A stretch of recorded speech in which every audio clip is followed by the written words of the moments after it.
Splunk. Finna get splunky. We finna get like that. You just talking. We're on that type of timing for real. You really not. I'm the biggest. What did I Splunk. say? Splunk. I'm the biggest splunker there is. I don't know. Splunker is a real word. Well, isn't it spelunker. spelunker? Yeah, I was about to say, isn't it spelunker? That's not what I'm talking about when I said we finna get splunky. Uh-oh. Alright. Splunky. Ladies and gentlemen, Sex welcome. pest. No, People included in the FRICO. definitely not y'all. We not including people in the FRICO. The first one. The first ever. Wait, no, this isn't the first ever free. Well, Episode 125. We are back at it again. would you consider like R. Kelly, Cosby, and Weinstein? Those weren't RICO like freaky charges. Those just like normal like disgusting predator freaky charges. Like this stuff with Diddy is like that's why I'm calling it the FRICO because this is like a coalition of the freaky. That it is. But I will tell you what. I would possibly like to run an ad on this video, and I haven't been able to, and I'm not entirely sure why. But I certainly think, speaking about the crimes in which Diddy has been implicated in, will guarantee I can run an ad, especially not in the first 3 minutes. We just don't say what the crimes are. Yeah, I mean, well, we're gonna have to speak on how insane they are because there are some things that ought to happen to him as well, which I would love not to say in the first 3 minutes. Yeah, we'll circle back. So let's see. What's been going on, man? What's been going on? There's a lot happened this week, or what, these last 9 days or 10 days or whatever. Yeah. It's been a lot, man. Where we want to start? We want to do music, we want to do video games, we want to do sports, or we want to do the Hoover news section. What's going on with video games? Well, we got a lot going on in video games, man. Seems like we're in a dry spell. I don't know what's really. Well, I tell you what. Well, we'll start with something that'll definitely quell that dry spell. Helldivers 2 leaks. Doesn't matter because you like the game, so kill yourself. But You can't say that. I know. I'm sorry. You made me do it. I made you. Huh? You happy with yourself? Huh? Look what you made me do. Yeah, you happy with yourself? So there were a bunch of new leaks in Helldivers 2 that were the mech among many other things. Hold on, I had a tweet for this. Let me pull it up. How did that get leaked? Well, basically data mining, as they tend to do. Not like I remember the data mine, but like, how did the video of it get leaked? Oh, like, I mean, a leak. I don't know, man. That shit look like how do you leak video of stuff that's supposedly not in the game yet? Yeah, a leak. I don't know, but I did see the video. The community moist and ready. Okay. You part of the community, so that's what they doing to you? Oh yeah, I'm spread wide. Oh, okay. All right. I just wanted to make sure. I just gave you a crossroad, and I just made you pick a direction. You picked for sure. Oh yeah, it was no doubt what I was gonna pick. I'm part of the serious Helldiver community. I'll be the niggas, one of the people role playing in the comment section, talking about for democracy and Super. But yeah, so basically what happened was there was a bunch of leaks, and of course I can't find the tweet. I sent it to you guys, didn't I? No, I did not. Okay, well of course I didn't. And okay, so for whatever reason, my likes have been nutty as hell the past week. Like I'm liking stuff, and then I go to my likes, and it's just simply not there. Maybe the tweets got deleted. No. Quite a few of these tweets I know didn't get deleted because then I went back and like searched online and found the tweets. So it's like all right, something's wrong. Like I don't know why y'all acting like these don't count. But long story short, the mech video was dropped among many others, and not many other What other videos. video? I No, was gonna not say, many other videos, but there were many other like basically things that were confirmed because pretty much yeah, company behind it confirmed that those leaks were in fact real. yeah, real. So there was a Well, whole we bunch already of shit. knew I wish I could most find of it. this stuff was coming. We just didn't know when it was coming because in the first game they had all this stuff. They had vehicles, they had mechs, they had a lot more. What do you call it? Stratagems than we have currently. So we knew it was coming. It was just only a matter of time of when. I'm glad that it's getting leaked and probably coming soon.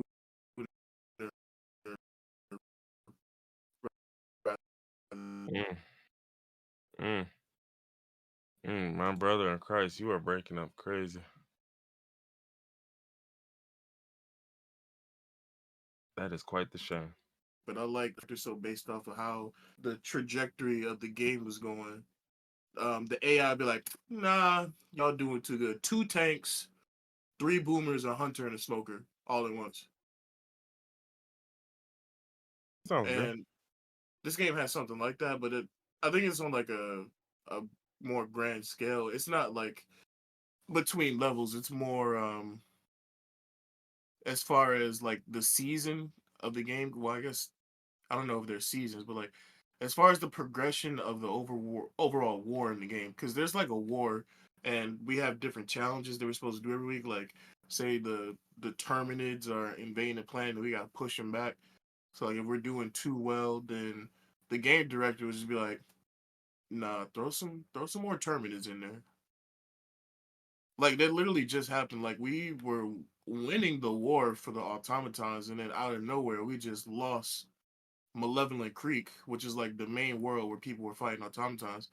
And then I just logged on earlier before we started potting, and I saw a message saying that the automatons pushed us back, and we lost. Mm. We lost, just like America. We lost Vietnam. It's fucking over. And now it's a new mission to stop the Terminids from getting the super Earthquake. Nah, we never lost. We factually lost that war. Nah, never lost. Never lost, huh? All right. But anyway, so what I will say is there are we got combat walkers. There's the Illuminate, obviously the new faction. They have one enemy who called the Illusionist, who can use an ability called Force Choke, which sounds wonderful. Um, what else? What else? What else we got? What else we got? I think that's mostly it. There's been like some new guns and new all that type of stuff that's supposed to be here. New But guns. I think it was like one like in most of the categories, like one energy weapon, one heavy, one assault, one sidearm type beat. And are those extra weapons, are they coming in like another seasonal battle pass type deal, or is it Oh, like I mean, we don't again, know? all It's just all they did confirmed. was confirm the data leak was actual plans, like stuff that they had Yeah, planned, but they just didn't. That was it. That's all we have confirmation on. So it's just like, all right, well, we'll get that eventually. yeah, yeah. I'm definitely excited, and I can see the Hmm. longevity of this game, Yeah, yeah. I mean, granted, I haven't played much beyond that initial like 2 days, but which is I see crazy. people seem to be having a lot of fun. I mean, I just been playing a lot of our next topic. What's going on in Tekken news?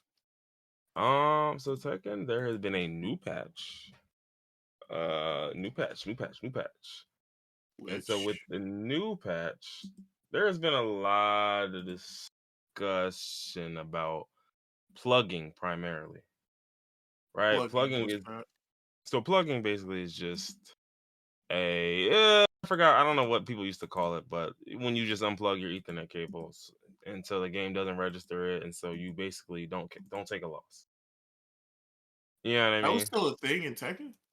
No, it's still a thing now, like currently still. No, but that's what I'm saying. Like most games, like whoever disconnects, it just counts as a loss. Tekken doesn't do that. No. Oh, So, but that's crazy. and like there was also another issue, and I don't know if the update even fixed this. But the real issue was that oh yeah, that didn't change anything. But yeah, the real issue was like what would happen is people would plug on you, right? And then what would also happen is that if you had a winning streak, your winning streak would go away. And then there were No. right, yeah. So then so people would plug, and there was a whole issue Look, with plugging where one thing I will say that I love it's like the gift and curse of this game. Like, and I don't even think it's much of a curse, but it's a curse for people who aren't good people. But like mhm, one thing I do enjoy about this game is that there's a replay system, right? And you can check people's like basically battle history. And mhm. so what has been happening these past few weeks is there's been a lot of people like, oh, I'm Tekken God Supreme. Oh, I'm Tekken da da da. Oh, I'm You God of check their Destruction. replay, I'm they da da just da. been plugging. And you check their replay. Not been plugging. They've been playing against bums, right? So what you can do is there's like filters with the rank restrictions. So basically, you can rank it restricted to I want somebody who's within 2 of me, which means 2 ranks below you, 2 ranks higher than you. Or you can do I think up to 4, which is 4 ranks above me, 4 ranks below me, right? You can also set it to any, which And means most people any work the damn random set it player. to indie.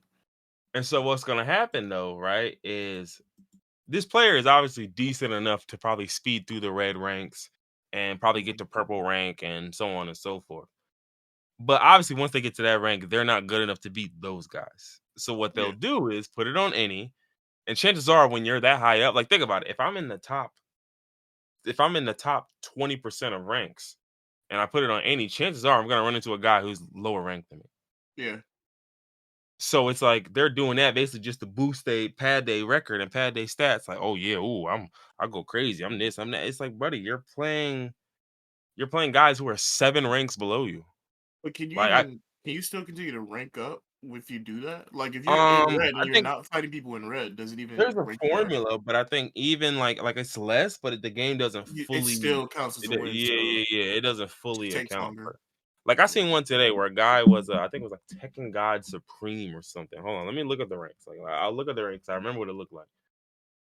This guy he was either he was Tekken God Supreme. That is the 5th highest rank in the game. Right? He's second God Supreme, and people look at his combat record. He was playing niggas who were ranked Cavalry. Cavalry is Nah, I'm ranked literally Power. the 9th rank in the game. There's 27 total ranks. It's fucking insane. No, there's 33 ranks. I'm so sorry. There's 33 ranks. You're playing a guy ranked 9th, and you are basically 28. Then there was the same guy. They looked through his shit again. He was playing people who were assailant, which is a little bit above that. And then he had 2 matches in a row against somebody who was a first dan. No fuck. So, what is the preferred? I guess good people, legitimate people. They play people within 2 of their rank, within 2 Yeah, they'll levels. probably pick 2. Don't get me wrong. Like, I mean, I think, truth be told, I think 3 is preferred just because it'll get you games faster and it'll find you more games. Mm-hmm. But I mean, I don't know. I mean, I think to me, I don't like. Look, I'm the type of guy where like I'm not super huge on like all this honor shit that these niggas be talking about, which I'm gonna get to in a second when we talk about the one and dones. But I'm not like too huge on all this honor shit that niggas really be geeked about. But at the same time, it's like, okay, there is no honor in being the 5th highest rank in the game and playing bums, absolute scrubs. Yeah. Right? Like it's just like there's no honor in that. And so for me, that ends up being the problem where it's just like you are farming niggas and everyone can see it because again in previous Tekkens I saw your rank is your rank. Now if I play you in your ass, then maybe I just assume you probably cheated or did something to get up here. But other than that, I don't know anything. Now you can definitively see it. Like I can go look, I can go check your history. Let me go look, let me go see. But the only thing they did do against cheating or any sort of that stuff is that they found people who were like really high ranked who had been reported a ton of times. They were removed from the leaderboard and they had their ranks reset. And I'm just like, sure, you like really shamed them, but like, what's stopping them from just cheating again? I don't want to grind my way all the way up all over again. Why Just wouldn't kidding. you? I'm definitely gonna do that. Yeah, why wouldn't they? And it'll be even easier this time because now you're in a rank you're not like, you know what I mean? Like it, like like let's say I'm good enough to be probably like red ranks, which is red ranks count as what? 1, 2, 3, 4, 5, 6. Red ranks are like the 18th rank and up. So red ranks is probably about you're above average in terms of the total global or regional user base. It's like if I'm red rank talent and now you reset me, nigga, I'm running through first Dan and all of that other shit. Like it's easy work. So I don't know. I think they need to do more with that. But one thing I will say is I can't say too much because I did see that Mortal Kombat dropped a patch where they added crossplay with a K, of course, but added crossplay, and but their crossplay didn't come with like basically you can't crossplay in a tournament room. And so a lot of people have been complaining, like, listen, that's the one thing we've been begging since launch. Like, let us host tournaments. Like, let us host a room to where basically everybody can join the room. Then two people are up to fight. They get off, and then we can, you know what I mean? Like, so we can run it efficiently. And they have yet to add that feature. So it's just I don't know. Some games aren't listening. So there's that. So I'm not too mad at Tekken. Like again, I can understand like y'all taking shit slow. Of course, y'all wanted to add this Tekken shop in and all of this other shit. I'm not tripping about that. Some people were really tweaked out about that, and I'm like, look, bro, some of these fits are $5. I've watched people pay exorbitant amounts for shit. I'm not tripping over no $5, especially when I think this game launched with enough to where if they want to make a little extra bread, let them have it. They still got Yep. some other shit to do, but it's cool. What are I don't they care. even putting in the Tekken shop? I guess just more customization options for Yeah. Literally, yeah, pretty much, literally, like fits, avatars, fucking t-shirts, jackets, outfits, whole outfits, legacy outfits. Um, yeah, and then they're gonna add new categories and items every month. And then there's also free items in the Tekken shop as well. So it is what it is. What I was gonna say, But yeah, so the other thing that's been happening in the Tekken community is this well, at least for the buffs, let me stick to the patch notes. With some of the buffs in the patch notes, boy, did I see some King patch notes that I didn't like. I like them. He's got a move called Jaguar Sprint, right? Mm-hmm. And basically now he can transition into a standing block in the middle of that animation, which means he can just block in the middle of that. They changed the input for a throw escape for one of his throws. Let's see. And then they technically nerfed one thing he had where they fixed instances in which armor properties remained until the end of the animation. But all in all, I mean, I think that Jaguar sprint alone is enough of a buff to where like, all right, we'll just have to fucking see. Uh, but Oh, the Jaguar swing was already kind of crazy, honestly. mm-hmm. Apparently, they want King. They want this nigga top tier. Yeah, I was crying. Busted. Somebody was like, "Oh man, like we getting out the hood with this one," and I was like, "The hood? What hood was he in? What hood was King ever in? That nigga The King hood has of been not living. being top five. That nigga has been living on an estate since like Tekken 3, nigga. What hood has that nigga been in?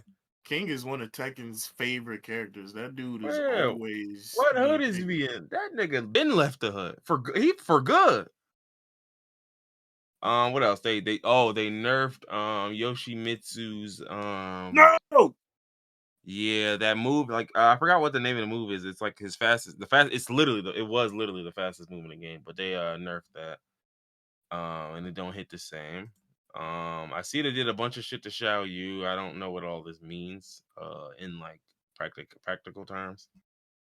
Um yeah, so they reduced the hitbox on Sergey, one of Sergey's moves. I ain't really tripping about that. I don't really care. But that's about it. Other than that, I mean, I don't know too much about the rest of these characters. Uh Seems like Azucena got a bunch of buffs. Yeah. Yeah. Mm-hmm. Let's see. Kuma got 2 nerfs. Nina got 2 buffs and a nerf. Okay, all right. I don't have to go through all this, but anyway, fuck King and fuck King players. And you're Yo, not getting a rematch, which brings me to my next point, that's which crazy. which is this one and done conversation. So let me start by saying I agree in theory with what people are saying about this conversation. So basically, the way rank works, right, is when you play ranked, there's 3 possible matches y'all can play. It's basically best of 3 format, right? Mm-hmm. So if you win the first game, y'all can both rematch, and then y'all play the second game. If the person who won the first game wins the second game, y'all can no longer rematch. It's over with. They won the set, and that's it. But if, like, say I win and then you win the second one, we can rematch and we can play it for the third one.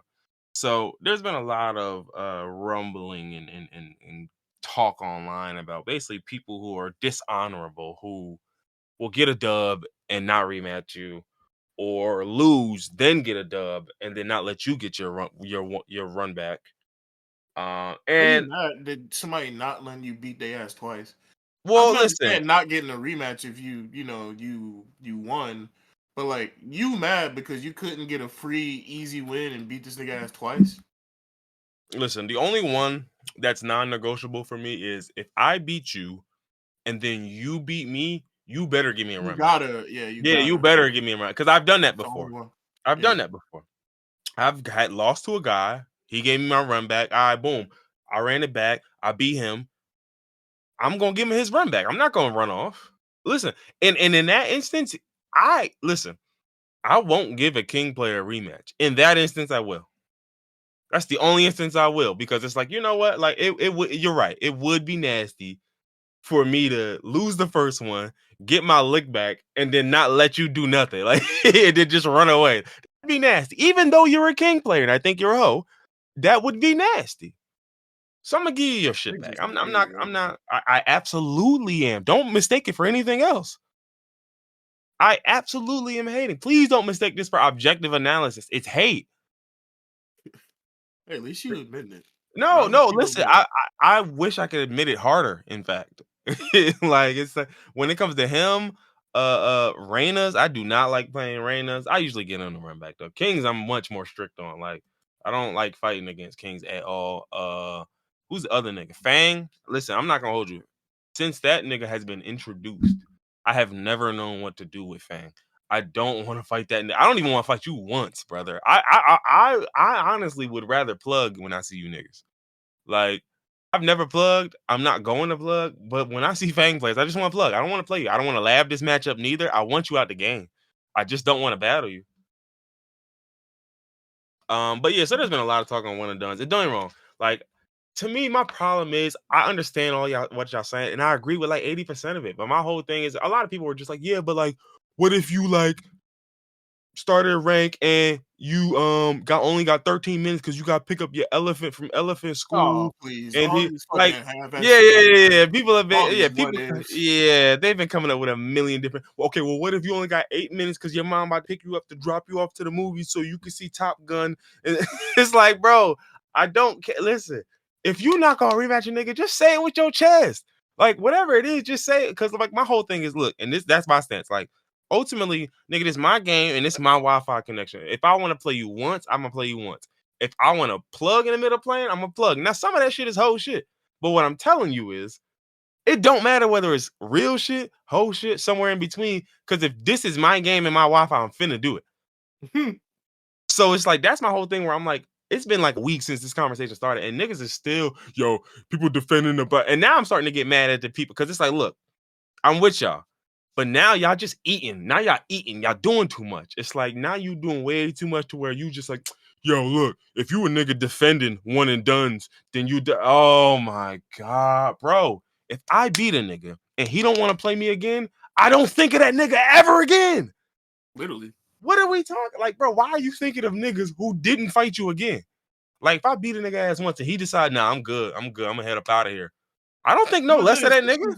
it's just thirsty niggas that are thirsty for wins, trying to rank up. You just Hey, mad bro. because if you beat the dog shit out of somebody, you really just mad that you can't Even get if you another won a big win. close game and he decided he don't want to play you again, bro, it is what it is. I don't care why he decided he don't want to. I don't think nothing of that.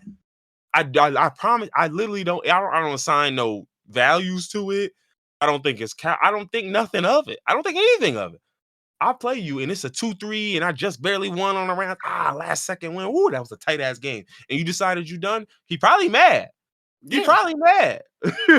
And my thing is, if you mad, why would you then head into another game with the guy who just beat you and now you mad? So now you tilted and the second game finna be worse probably. Listen, you might be better off getting the hell out the way. So listen, that's my whole thing where I'm like, listen, I get it and I respect what y'all be saying, but dog, like Niggas just be bitching about anything. Just complain. Just listen, dog. Depending on how I'm feeling on any given day, if I beat a nigga, this is gonna sound crazy. This is gonna sound mad hoish. If I beat a nigga and it was a hard fought victory and I almost didn't win, I might not rematch. he said, yeah, you catch me on the right day. If I'm already if it's the wrong day and I'm not feeling it, whew, tough break, buddy. I just got a dub. That's it. I'm out. And you not getting your lick back. You're not. I'm running from the grind. You are not getting your lick back. Listen, I barely beat you the first time. I'm not about to. This isn't to test my abilities, bro. I'm not. I'll say all the shit. I'm scared of the matchup. I'm a coward. I'm Call me what you want. Call me a bitch. Whatever. I got the dub. call me what you want. Call me what you want, but you can't call me anything but undefeated. Listen, 1-0, bro. Undefeated, yo. Put me in the ring with Conor McGregor. I'm the new champion. 1-0, undefeated. I think I deserve a shot at the champ. Yeah, honestly. He said, give me Harada. Harada. It'd be even worse. It'd be even worse if that was your rank up match and you just 1-0 to left. All right, I got my rank up. I'm not going back down. I'm not going back down. All right, because look, I've regretted it before. I absolutely have. Like, I've definitely lost the first game, won the second game, and I probably should have ran because I'm like, nah, you beat me bad on the first one. I had to scrape for the second one. Yeah, I probably should have ran with my dub. But out of honor, I'm gonna give you a run back. And that third game just don't go as well as I thought it would. I learned my lesson in fighters because I had too many matches like that where either I got the dog shit beat out of me the first round, or I beat the dog shit out of them the first round, and then the second round I don't know if they changed, they gave somebody else the controller or what, but they beat the dog shit out of me, and it wasn't even. I'm like, nah, it's not even. I don't know, man. It's not even worth it.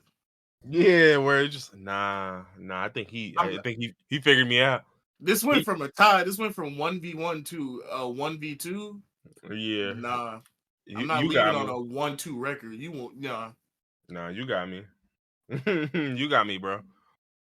It's cool. It's 1,000. You can have it.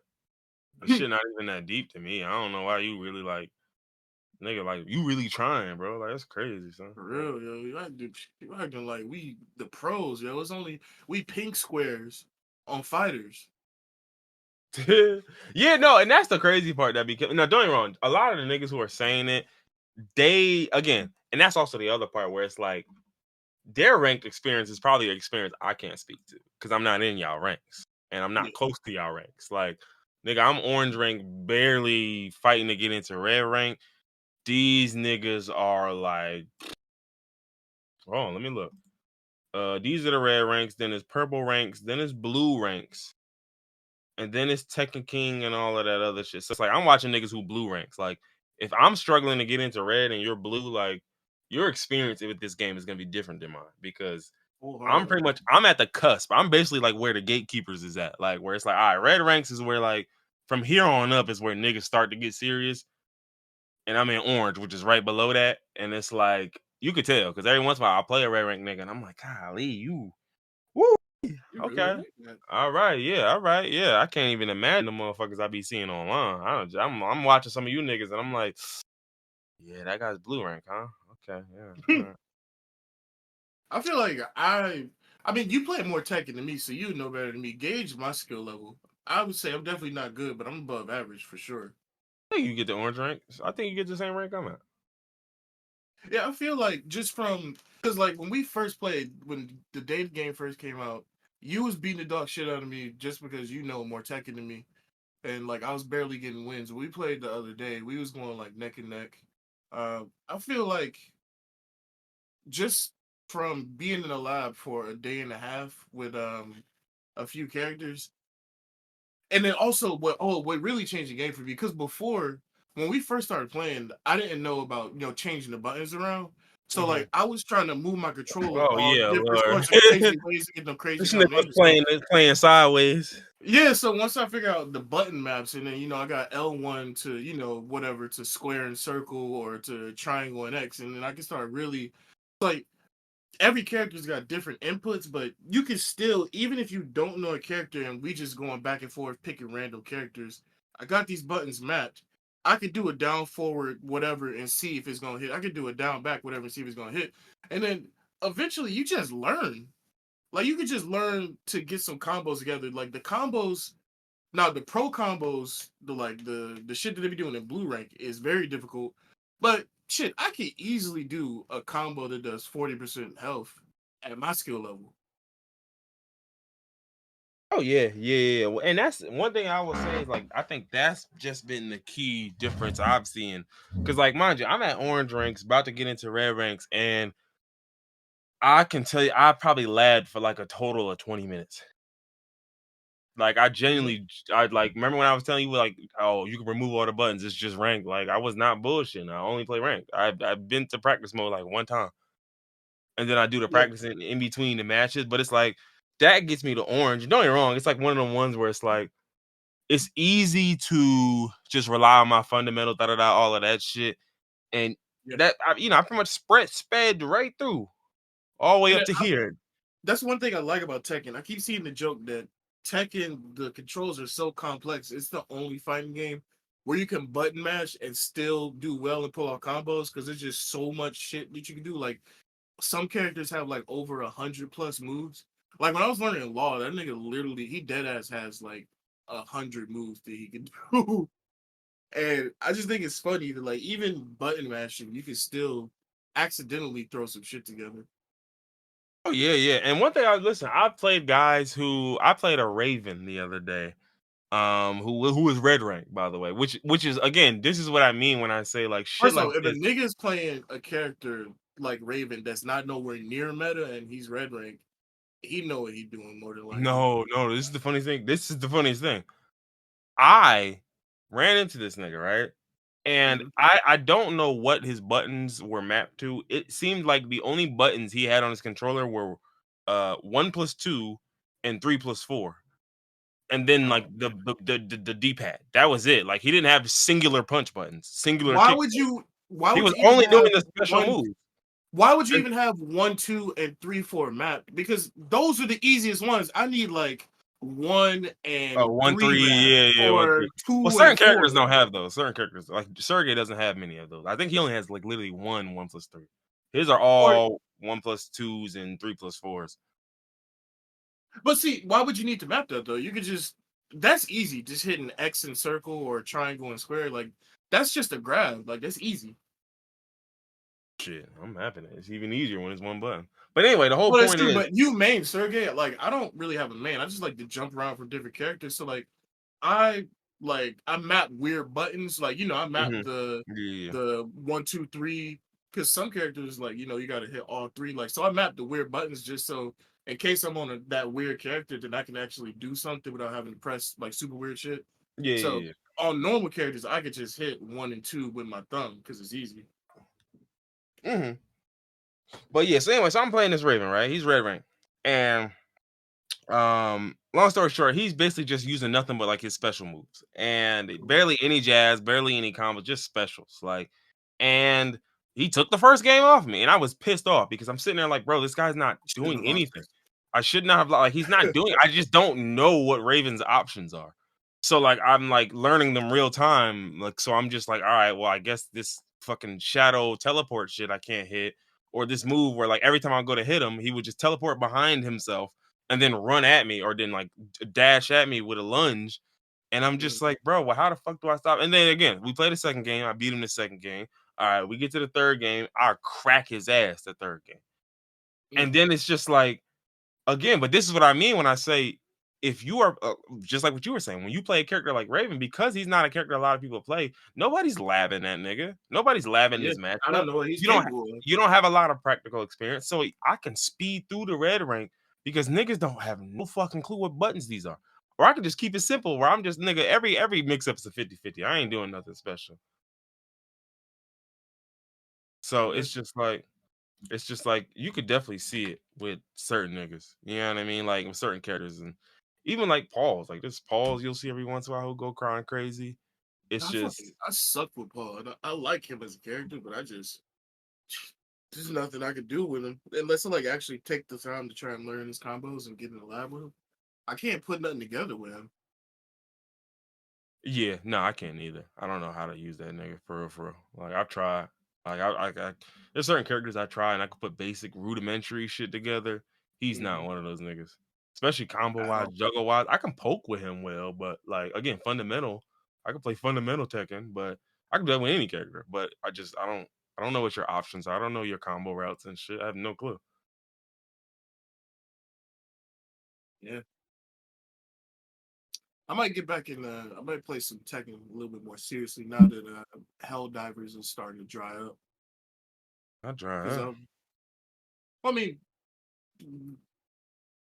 obviously there's still stuff to do, but I already got all the stratagems, all the cool stuff. So really, what I'm just doing now, basically, is I'm just trying to get max rank. So when more stuff does get released, then I'm just ready to go. Yeah, no, I hear. What else? What else? What else? Video game content we got? We got Oh, we also talking about being dry before. We got the most moistening thing here. We got mm-hmm. Elden Ring DLC. Drippy content. Boy, that trailer had Mm-hmm. me. You have my Mm-hmm. attention. Oh yeah. Oh yeah, yeah, for sure. I seen this and I was like, yeah. Yeah, okay. Talk to me. Talk to me nice, actually. Speak to me We're, very kindly. we are 1 trillion% back. 1 bajillions. Especially once the trailer started and it immediately like we was in Mog's palace and I said, mm-hmm, okay. I was like, I knew that because there's no way they don't have Makilla in the DLC. Like, we got to see the nigga in that egg. We got to see what's going on with that. Mm-hmm. And I really want to know who it is that was in that trailer. Like, originally, I just thought it was Makilla because, I just expected the DLC to be about Makilla. But then people were saying that they thought it was either a young Rykard and we defeat him and we're the ones that cause him to go into, his monstrous snake form that he has in the campaign. Mm-hmm. Oh, you And talking about people Mesmer? say Mesmer? Yeah, the guy, the red hair guy, Mesmer the Impaler. Is that who you're talking about? I didn't realize he was named. Oh yeah, Mesmer the Impaler. Yeah, that's his name. Did they say that in the trailer? I'm Or not sure if they did in the trailer, but my thing is, for me, I thought to myself, like, all right, he's red haired, right? He's clearly a demigod, and I'm not sure if it's just fire, but it looks like he has the what was that flame called? Like the destined flame or whatever that shit was, destined death. yeah, the Death and Death.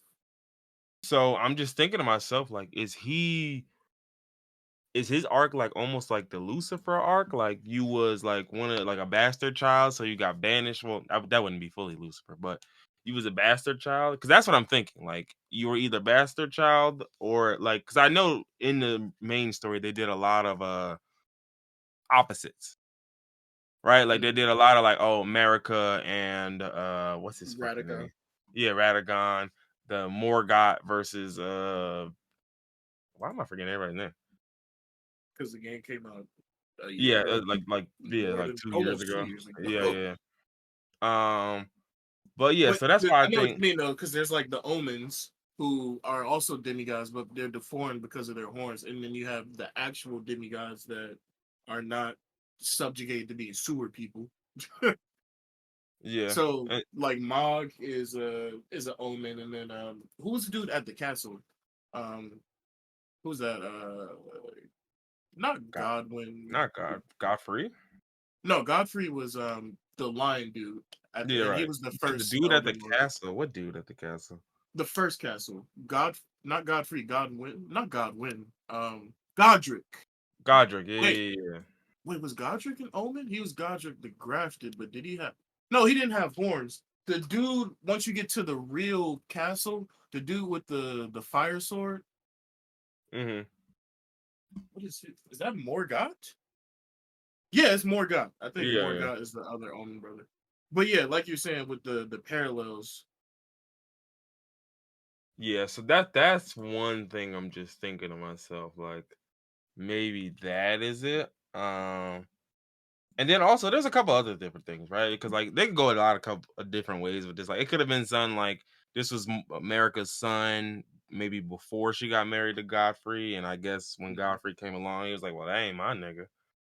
I saw some people say that he could have been uh instead of going in the past like most from software DLC, we could go into the future and that dude could be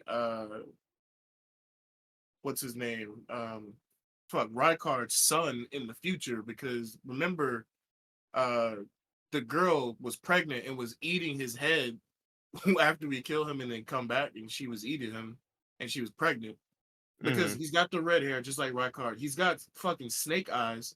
And if you look at his weapon in the trailer, it's kind of fast, but it kind of looks like the blasphemous blade that Rykard had. You know, the fire sword that had like all the writhing body parts moving on it? Hmm. It kind of looked like it shows that in the trailer. Hmm. Hmm. So I like that theory too, because my only thing is I don't know, because almost every From Software game either goes into the past or goes into a painted world. Um, except for I think Dark Souls 3. Dark Souls 3 goes into the past, a painted world, and it goes to the future. Um, I don't want to spoil a game that's like 10 years old or anything, but at the end of Dark Souls 3, when you fight Gale, you meet him all the way at the end of time. Apparently he's the only one left all the way at the end of time, and he tries to fight you so that he can get the dark soul. So I think that's literally the only time From Software went to the future. Anytime else, it's like usually in the past. Because like in Dark Souls 1, you go back to the past and you fight Manus and you fight Artorias after he gets infected by the darkness. Dark Souls 2, you also go to the past. Yeah, so it seems like most most From Software DLC is in the past. Yeah, and I can see that because I think that would explain a lot. I mean, and it makes the most sense, right, to go backwards instead of forward because I think the lore definitely left a lot of room for An that type of shit. I mean, explanation, like how did the lands between even get like yeah, this? yeah. I Yeah. mean, remember when we were when we were speculating about DLC, we literally called this like not because it Mhm. was we're geniuses, but because that was like an obvious point that like, hey, look, like that is lore that for People how want. deep the lore this game goes, that's an intentional decision not to explore that. Mhm. Eh, Which means either you're gonna fill the gap in somewhere else, or again, something else will provide me with. Okay, maybe you were going a different direction. I get it. I get it. So I don't know, man. We'll see. Like I said, like you said, we don't know any of the lore. I've seen a lot of different theories, and they pull in every single direction. I mean, I've seen like that's he was a bastard child. I've seen he was a child that, and then like the new daddy came in and kicked basically the old son out. Like I ain't about to be no stepfather, nigga. Mhm. Fuck. Like the I Elden Ring am about to not be the my father son. that stepped up. Yeah, the Yeah. Elden Ring about to be my real son, not this little nigga. I've seen all types of shit like Rykard and somebody else had a baby. I've so it could be anything. Um, I don't know so much what I think it is. I do think it was, like I said, I do think like that Lucifer thing is one of those things. Like you was like a loyal servant or like a golden child or favored child, and then you got cast down into the depths or the land of the shadows, right? Basically, you got sent to the land of the shadows, and maybe it wasn't the land of the shadows always. Maybe it was called something else, and that's what it turned to when you got there. But you was cast down there for whatever reason, and then you became very dangerous to your lord or to your mother. In this case, America, because he mentioned his mother in the trailer, or mentioned mother. He didn't say who, but Yeah. so yeah, so that's why I'm definitely thinking like because a lot of people were also talking about like impalements in the lore, talking about like how there's only three, well, not only three, but there's three specific instances of someone being impaled. The giants were impaled when they were at war with the Golden Order. You can see some Oh of the yeah. giant heads in the snow place, right? Then you got Speaking of giants, Godfrey. did you see the giant in the trailer? Oh yeah, yeah, yeah. I sure did. I sure did. Man, That this should look trailer. crazy. Yeah. That living furnace or whatever they call them. Yeah. Oh, and then that dude that looks like a corpse that was literally pulling a sword out of his eye. Oh yeah, yeah, yeah. I don't know Boy, who man, that guy is. That's the guy who I be don't know standing either. outside of that castle who just be saying random shit to you. Godstock. Yeah, that's him. Yeah. But yeah, so the only people who were impaled were the giants when they were at war with the Golden Order. Godfrey, right? When he got impaled and impaled to a tree. Well, he was crucified in a way, but anyway. And then America also got crucified and impaled to the Elden Ring. So basically, what they're saying is to call him Mesmer the Impaler, and these are the three instances of impalement we have. Okay. And then a guy was basically saying, I don't know if they ever recall, did they ever recall how America was like rooted to the Elden Ring? Because again, that's where Radagon comes from, right? So it's like, did they ever specify who or what stabbed her? I I don't don't know. think so. So I don't know off the top of my head because I looked into the lore, 2 years ago when the game Yeah, first it was came a out. long time ago, All I unfortunately. really remember is that they're both the same person. I don't remember how America is the one that got crucified to the Elden Ring. I don't remember if that was stated, if we actually found that out and I'm forgetting, or if it was just left out who did it. Maybe I'll look it up after this. We can see, but if it's not said who did that to her on the Elden Ring, then maybe the DLC will show that. Hmm. But I have a feeling that we do know how she ended up like that. Um, like I said, it's 2 fucking years, man. Yeah, I'm And gonna I see if just I brushed can. up on my lore every single day in hopes of DLC coming out. That's crazy. Why wouldn't you do that, bro? Oh, me? What about you? How did America get like that? I'm looking it up now. Fuck up. Oh, so you don't just got that on hand. Stop it. Stop it. Because remember, she was the one who shattered the Elden Ring, but I think that came at a cost, right? So, Oh, that's probably how she got like that. That was the cost. let's see.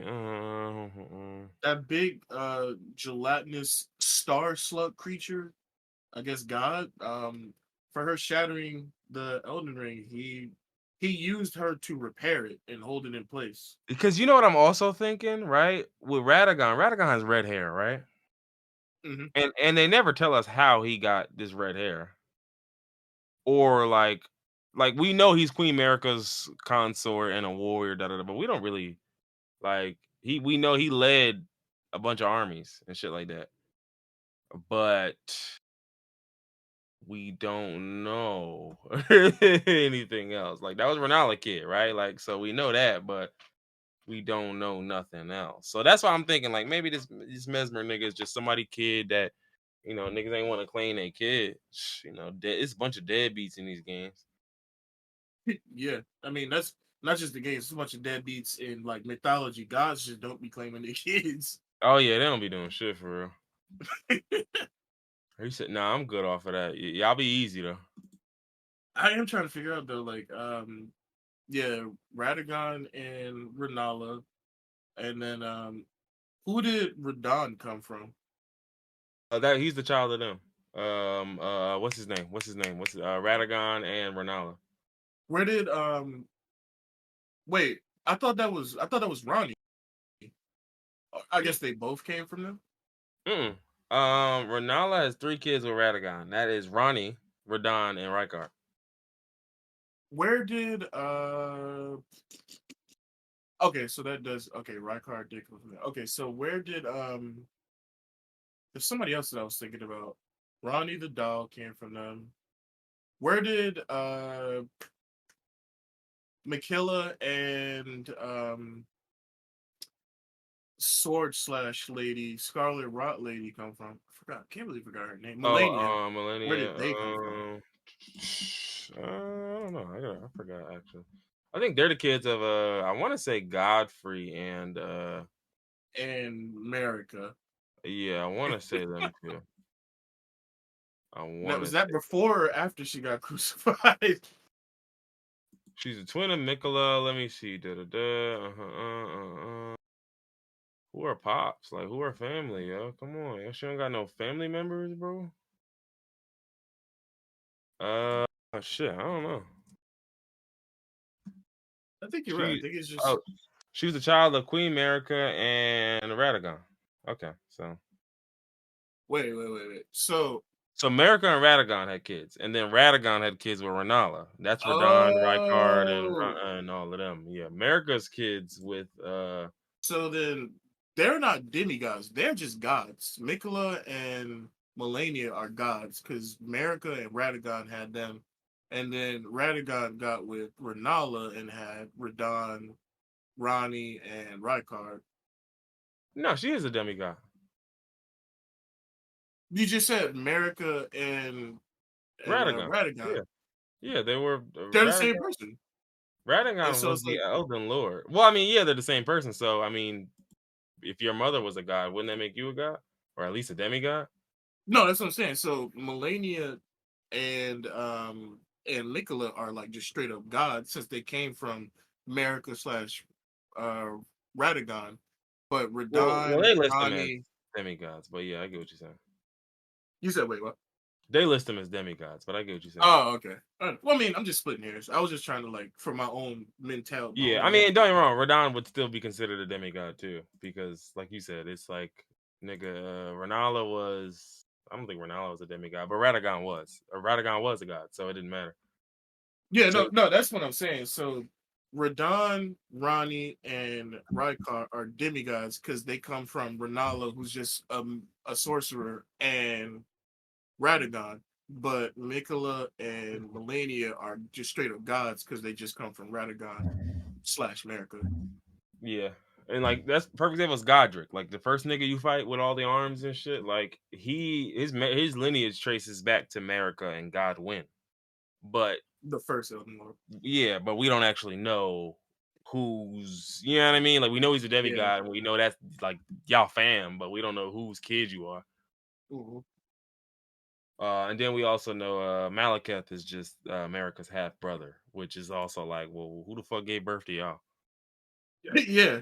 Why the fuck Like, did he become some weird fish zombie death creature guarded yeah, by a dragon? Why did like dragon even fuck with him like that? who was y'all mama and who was his daddy, or vice versa? I don't know. Like I'm just trying to figure it out. That's why I love lore for FromSoft, man. It's just throw whatever at the wall and it'll stick 9 times out of 10 because it's funny.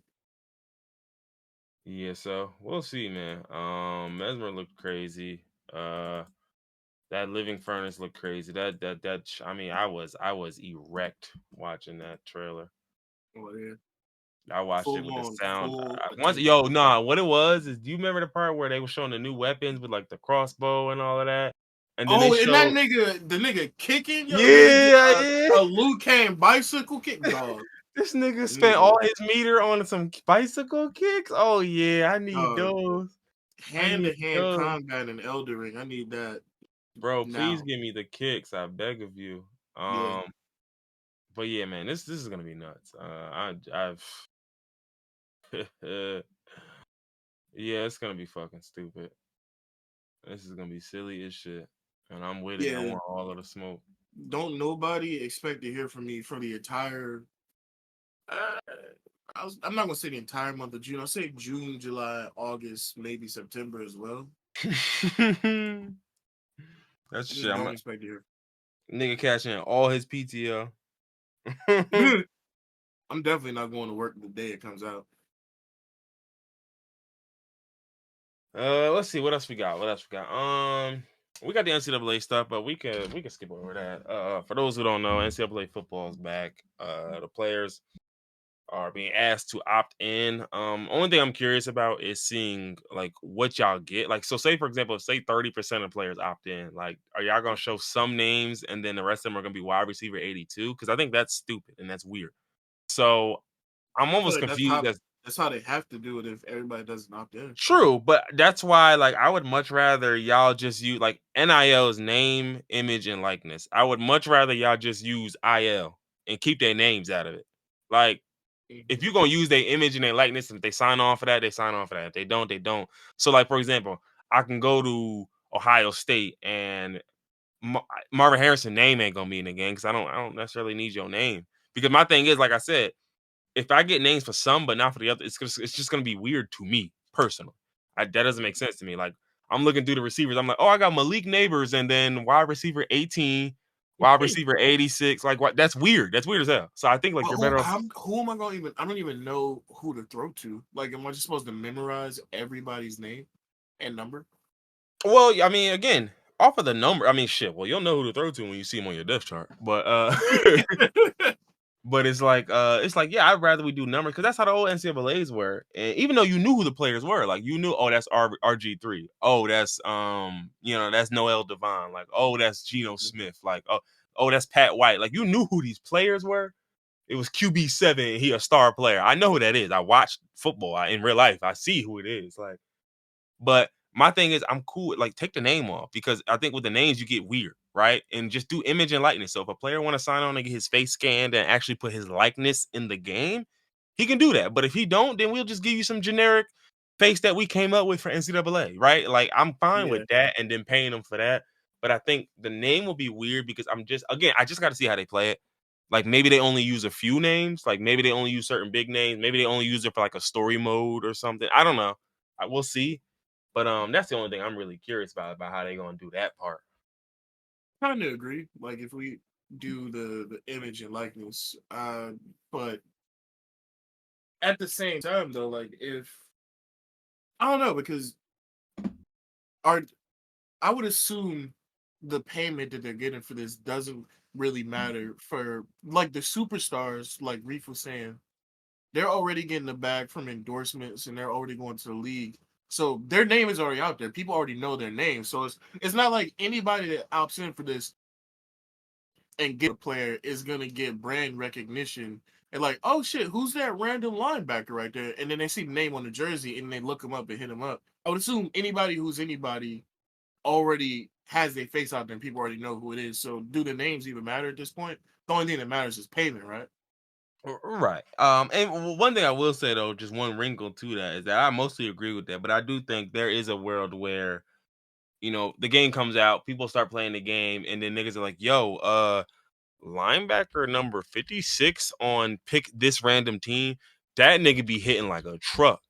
And somebody gonna post a couple of videos and da da da and then we now find out this is some guy from fucking Western Michigan, and maybe you get an NIL deal off of that because now people see you and they're like, "Yo, I'm about to start a season with them niggas because he be whacking shit." Like, so again, and that's just I'm just spitballing, but I do see where that could translate to something why you would want your name, but even if that's not your name, nigga, that's my jersey number, bitch. It's still me. Like, Yeah, don't you can get it still twisted. Like, just go. You just look yeah. up this team and this Yeah, number and find me. yeah, you can still find me, brother, man. Linebacker 56 for the Western Michigan Mustangs, nigga. You'll find us. You'll find it. It's me, nigga. I just made that up. I don't know who that is. Don't look that up. It's probably some random nigga. But all right. So what else we got? What else we got? Let's talk about we was just talking about demigods. Let's talk about the video of Cam Newton from his camp. I, man, looking like he was an Elden Ring boss fighting first off, 6 underleveled niggas. I just want to say prayers down to niggas that tried to jump Cam Newton. You niggas did such a horrendous job that for the first 2 to 3 days that niggas were talking about this, we thought he was getting jumped by children. Y'all were grown men getting jumped by one man. They got jumped by one. Nigga, that is so embarrassing, dog. And like, once the video came out of the main nigga with the dreads that was talking shit before, and then he's the main nigga that's getting done during the video, he was getting slung around like a. First off, why would y'all try to like a run sack up of on, mini potatoes? Why would y'all run up on a nigga that's what? How tall is he? 6'5"? 6'6", 250 by most reports. Why would you run up on a nigga that's 6'6", 250? Now, granted, you might say, "Oh, I don't give a fuck how big somebody is." He's a professional athlete that dodges tackles and sometimes takes tackles. And you don't think he can handle a bunch of 6 foot and below niggas, 5 and below niggas? Bro, that is the fire giant from Elden Ring. What are y'all doing?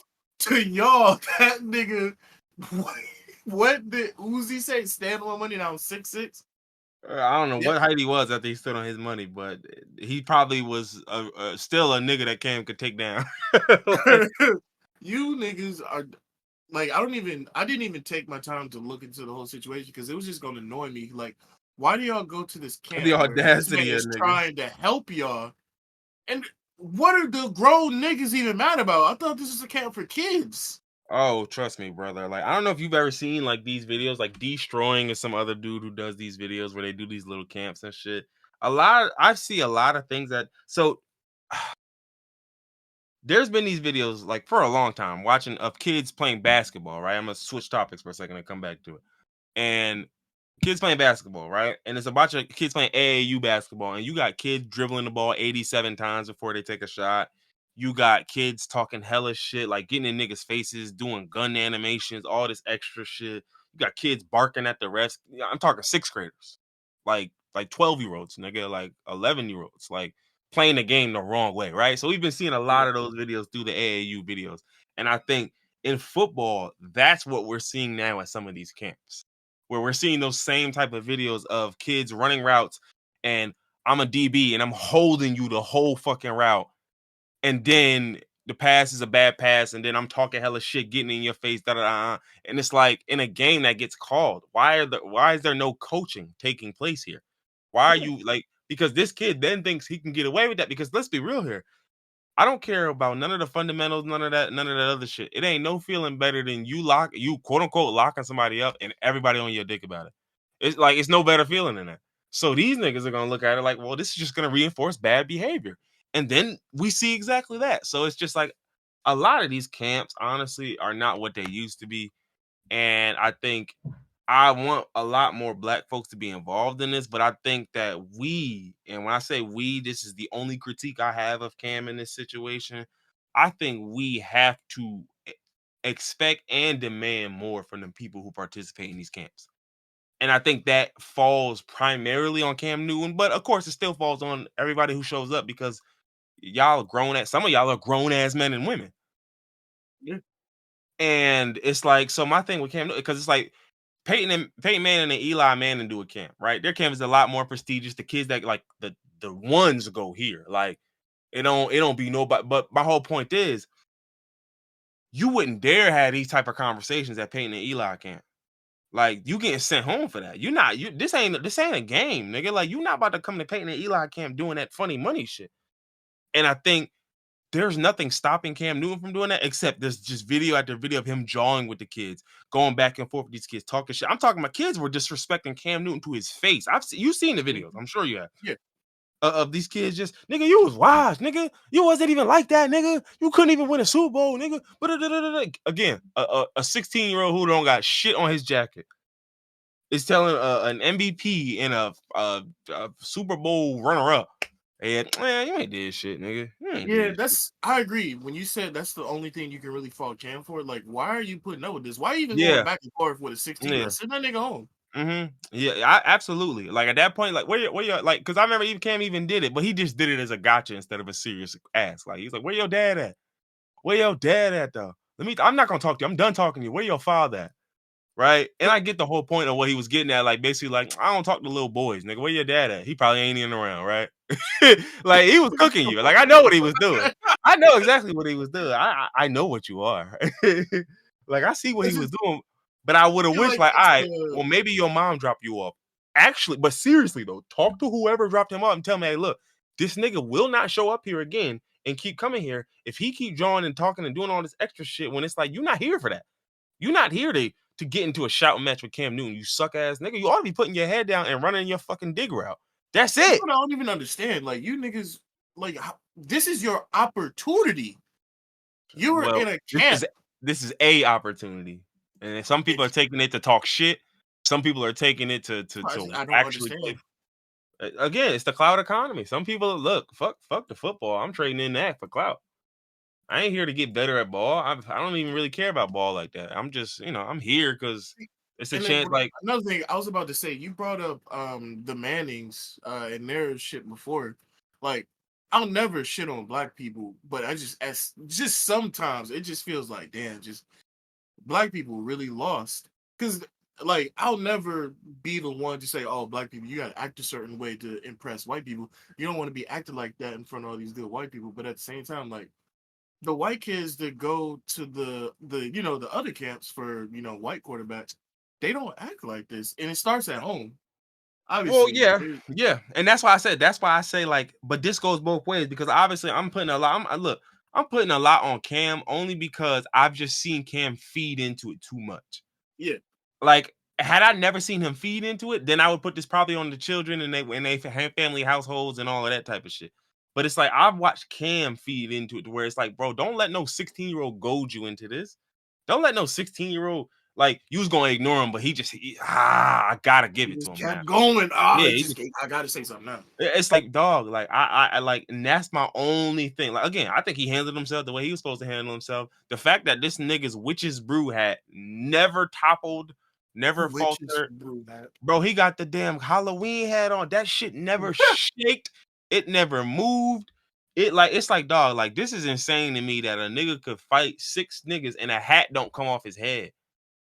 I saw a woman say she made the observation that when girls fight, they be having wigs and hair parts glued down, stitched in, And they be coming and they out. still be coming out. But this nigga Mm-hmm. hat just sitting on his head don't move. Didn't even move. That shit wasn't even like How that even it was happen? pointed at the beginning of the fight, right? Like, and it's not like a one punch like messed up the point so it was leaning or nothing. Like it was still It was perfectly fine. it was still standing straight He up. might Like as well have not been fighting. I'm like, this nigga might as well have been fighting y'all with a drink in his hand.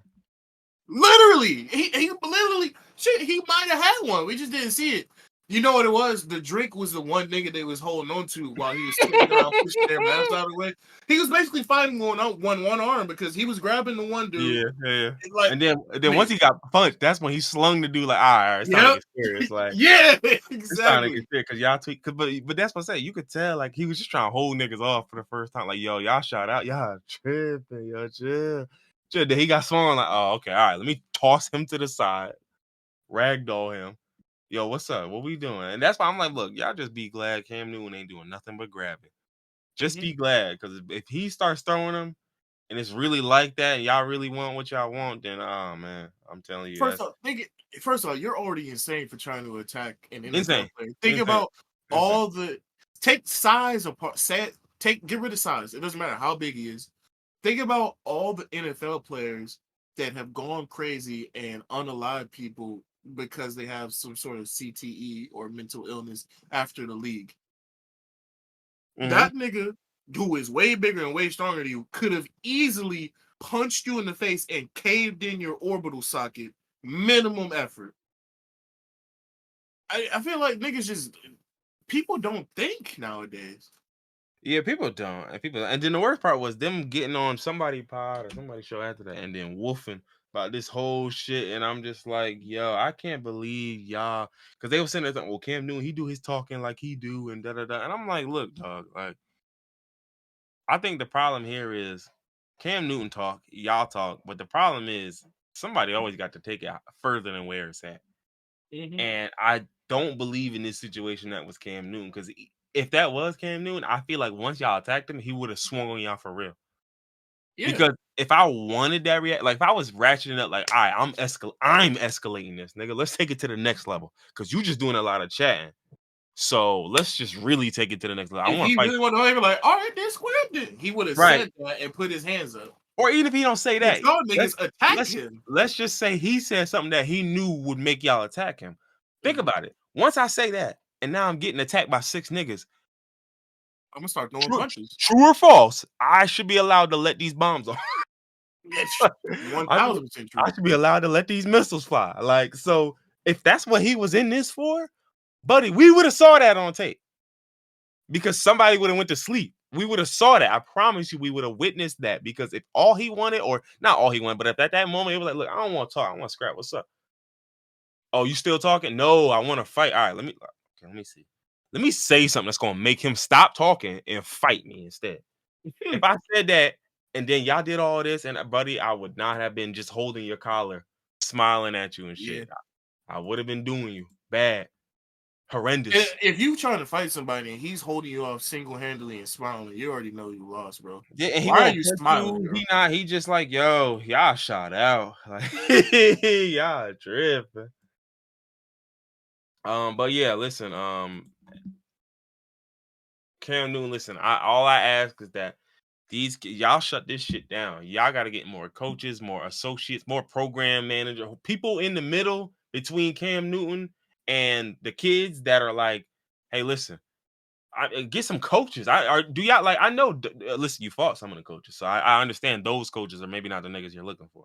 But I'm talking about like just some other guys. You get what I'm saying? Some other staff you could bring in to like change this atmosphere, because I think that's the problem. Look, it could be loose, it could be laid back. You said the dudes went on podcasts and were talking. Did they say what they even wanted to fight him about? No, they never. I don't think they ever got into it, and of course they never would, because it's like, They know nigga, they're in the wrong. yeah, they not. But basically, his whole thing was he was basically just saying they was just woofing. Everybody was woofing. Cam got to talking like Cam do, because Cam do that, da da da. But he just made it seem like, oh, they was woofing, da da. And we still never like, nigga. So how did the fight start off? How did the Yeah, fight so if start? everybody just wolfing, who started biting? I don't know, but I know who finished the fight. And everybody, they know they're in the wrong, because I mean the court of public opinion isn't 1000% right all the time, but in this situation, the court of public opinion is 1000% right. And them niggas, everybody's on Cam's side. Everybody says them niggas are in the wrong, because they were. The So niggas trying to apparently, do something for the community, and y'all come in. apparently, what I'm seeing is this is a statement from the guys, which I don't know how much I believe this, but we'll follow it. We'll just follow They it saw for me. the You time got their being. ass beat. So this guy says that there was a game on Saturday where his team beat Cam Newton's team. Now Cam Newton's team was like the he was previously, wait, hold on. Okay, so a statement from Top Shelf Performance, right, which is these dudes, was shared that said that TJ and Steph Brown, who were two of the coaches involved in the fight, previously worked for Cam Newton. They were coaches for the C1N organization. On Saturday, there was a game between Top Shelf and C1N. Okay, got you. So you already know. Again, this is a grudge match, nigga. It's finna be a lot of shit talk. It's finna be a lot of shit. Don't ever let me be some coaches that used to work with me, but I guess I don't know what happened. And now they don't work for me no more, and they got their own team. Oh, yeah. What's that shit? Yeah. They squabbling now. Yeah. So anyway, Top Shelf beats Cam Newton's team, and apparently tension spilled over, right? The statement says Cam Newton approached TJ in the parking lot on Sunday and boasted about his money, which is hilarious. Nigga, Like, all right. Come you on. imagine a nigga just walk up to you, money spread, he don't say a word. He didn't even talk about the win or loss. He just walked up. I'm Cam Newton. The parking lot money spread is crazy, yeah. like so he just said, all right, so boom. So he walked up to him, right? And boasted about his money. Once everybody got to the field for the next day of competition, Cam Newton continued. Okay, so cool. So he came to the parking lot, did the money spread, and you just shook your head and went home. Cool. Once everybody got to the field for the next day, Cam Newton continued to taunt Top Shelf, saying things like, I know that play. I taught you everything you know. I made y'all. And, quote, I'm your daddy. Which he probably said Ooh. all of that. He probably said Yeah. all of that. Let's make this clear, right? So the statement said Steph left the field to address the taunt with Newton. The 2011 number 1 overall draft pick reportedly grabbed the coach by his jacket, trying to choke him, and TJ punched Newton, and the situation as a whole escalated. I just I don't believe that. Like, why? If I'm talking crazy to you, why would I get mad when you supposedly haven't said anything and try to choke you? I don't know, man. This don't sound right. Let's see. So the companies that hosted the 7v7 competition released a statement to try to explain what happened. So during the playoff games, a scuffle occurred. Oh, they just about to just tell us what happened. They ain't about to say shit. Yeah, literally. They just gave a fucking basically what the police report would say. Yeah, they didn't say shit. Never mind. I don't care about what the hell they had saying. Mind you, that was the inaugural event. That was the first one they had. Which, I mean, so neither side is addressing the fight. That's how I know, like, this ain't what really happened. Mm-hmm. Like, because if nobody want to talk about it, and the only statement you're gonna put out is that he started it, and Which, then I'm again, that does not make sense to me. If yeah, I'm I'm talking shit watching to that video. you, why would I And get y'all so jump mad? me. I'm watching y'all. What? Exactly. I If I'm talking shit, say I taught you everything you know, money spread. Why would I choke you and you're Italian? Yeah. Tell me how I didn't because I was fine talking. I was fine running my mouth. Fine. So why would I fight you? That don't make sense. I didn't want to beat your ass. I was already look. My team lost to you the other day, but we ain't lose the next day, did we? We didn't lose the day of the fight, did we? No, we didn't. So why would I already won today after I got my leg back. Why would I want to then corner you and fight you? Explain that to me. Now you probably put me to side. Yo, man, all that and I don't know what was said, but he might have just told you straight up, man. Yo, your nigga be talking shit, so I'm gonna keep talking. I don't give a fuck.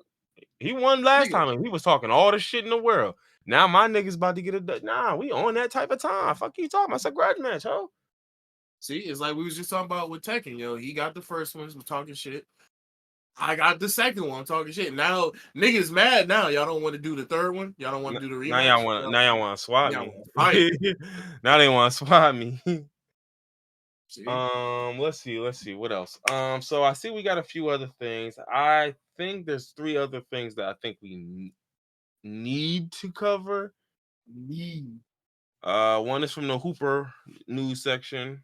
No, 2, sorry, are from the Hooper section, and one is from music. I'm sure you know what the music one is, which also happens to be Hooper news too. But so let's start with an introduction to an artist named Omah Lay. Do you know who Omah Lay is? No fucking clue. None at all. Zero. Omah Lay, also known as Adun Osaro, is a singer. Wait, hold on. Did they just give me the shit for somebody else? Is that really his name? That's not his name. Who is this description for? Okay, anyway, Omah Lay. Sorry about that, y'all. Omah Lay, whose real name is Stanley Omah Didia, was born in Nigeria. That's who gives a fuck. Omah Lay, Nigerian singer and songwriter. He's got a couple joints. I like. I'm not gonna hold you. 26-year-old. So he's doing a show. Don't know where the show is. Does not matter where the show is. He's doing a show, and at one point in the show, he's got something where he's basically gonna pull the screen down, and there's like the spotlight on one spot, and it's him singing while a girl dance on him, right? Mm-hmm. And so he finds a lady from the crowd. So he picks a lady. She's with her nigga. You can see where this is going, I'm sure. I seen the video. Oh, I okay, just so you didn't saw know the who video. the fuck Omah Lay was. Right. Okay, so it's Omah Lay. So you've seen the video, so you know what I'm talking about, right? So this whole thing happens. She proceeds to get up on stage.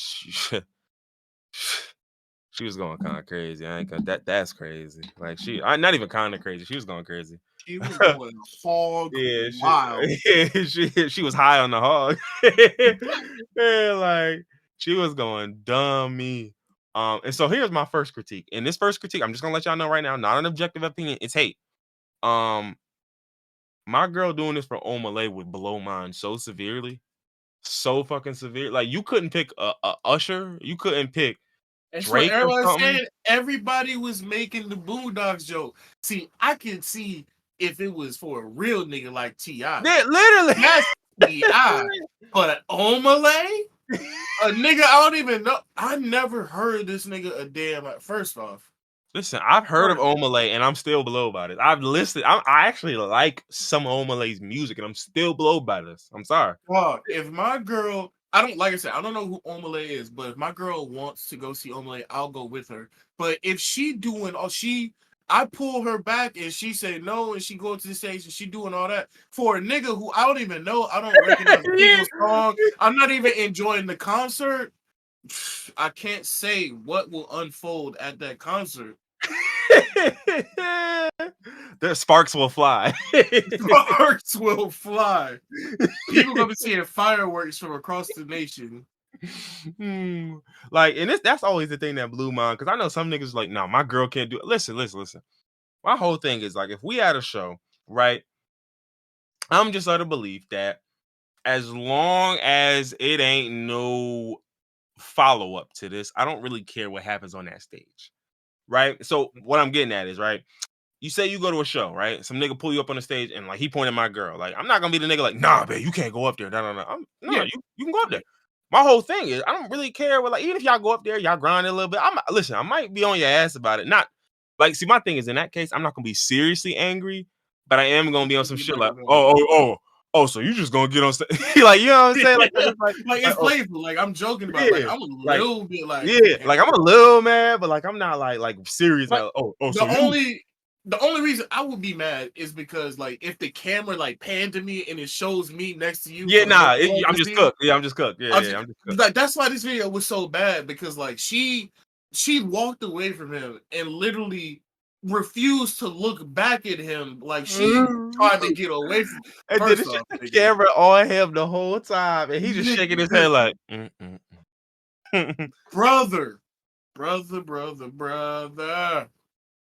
Josh, listen, like, nah. That's an automatic breakup. Like, automatic. Yeah. Nigga, we're broken up before the show. Oh yeah. You better get a ride home. Even go on stage. Yeah, no, you better be with Omah Lay tonight. I promise. Literally.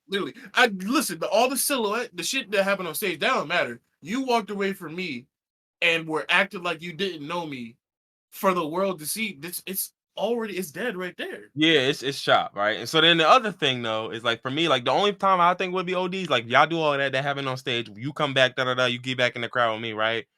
Oh, and then he talking about something, he wants to see you backstage. Yes, Chop, you go backstage. No, there's no way. You might as well go see him. You might as well, because you're gonna lose me anyway. You might as well go see him. Like, because I know you want to, because you already invited him on stage. He wants you back there, clearly. You might as well go get whatever you can get at, milk this moment for all you got, and find a new nigga. You might as well. You literally, like, there are some people where, like, I guess I would give a hall pass, and there's some people that I would want a hall pass for. But bro, look, if Meg Thee Stallion invite me on stage and she dance, like, I don't care what my girl think about that. I don't care. Like, if you gonna leave over there, I'll see you later. See you later. Gotta go. And then my whole thing. Some people. And then if Meg also if Meg also tell me, hey, look, tell that nigga he can come backstage. I'm gonna look at my girl. I'm gonna be at the crib. I'm gonna call you when I'm on my way home. I swear to God. I'm gonna call you when I'm on my way. And if she's still at home when I get there, then she there. But if she not, I'm not expecting her to be there. It's fair. It's fair. It was a trade-off. It was a trade-off. It really was. And my whole thing is like, I'll be on some shit like, hey, look, I'm gonna see if I can get you backstage with me. Let me see if that'll work. Now, I know that ain't gonna work. You know damn well that ain't gonna work, but especially not with no niggas. Like, if you a woman, you are not bringing your nigga backstage. I'm sure. Now maybe with Meg, she might let my girl backstage, but the niggas are not. Yeah, ain't no male artist about to invite a woman backstage and then say, "Oh yeah, you can bring your nigga with you too," unless he really just don't want you, like he just want to chop it up with you or something. But no, that's the difference between men and women when it comes to artistry. I feel like a woman like Meg Thee Stallion can invite a nigga backstage and just chop it up, but I feel like most of these niggas imagine Migos invite your girl backstage. Oh God. And then she back there for an hour. Oh God. Remember when we was in high school? Imagine if Young Money invited him. Yo, if Young Money, yo, I swear to you, I'm fine. Listen, I can't. Y'all know what IEDs are? Does anybody know what the acronym IED stands for? Nigga, fuck that. You know what a Moab is? I'm about to say, brother, I will commandeer an AC-130 if I must. But so that was all. So the front part was bad enough, right? Mind you, niggas was taking videos of him like moping out like Eeyore and shit, and I'm like, nah, I this is didn't see those. crazy. That's He so was bad. the thing was he wasn't moping, but no matter how, it's the same concept, no matter what, because it's like you came here with your girl and now You you're walking leaving without outside. your girl, Yeah. and you going outside, literally, like you're by definition you are leaving a venue, which is going out, and you are sad. You're going out sad. It's no way to One slice it. silver lining for this, he can find another girl easy because I was looking at the Well, comment sections. All the girls were saying he looked better than Omah Lay anyways. Like I would well, never do this to him. well. I, judging by you saying that, I don't know if you've seen any of the follow up shit. I haven't.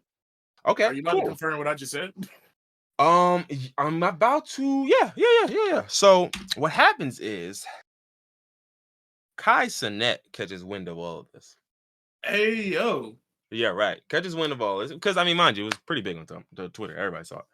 Okay. So initially, Kai was his first thought was to reach out to the girl. Right? So he reaches out to the girl hits him back and pretty much says, "Hey, look, cool dude, shout out to you, boo boom. Listen, if I'm gonna come up there, I do need some compensation though, cause I don't know what her reasons listed were. I don't know if she listed reasons. And Wow. Kai was pretty disgusted at the idea that she asked for compensation. Mhm.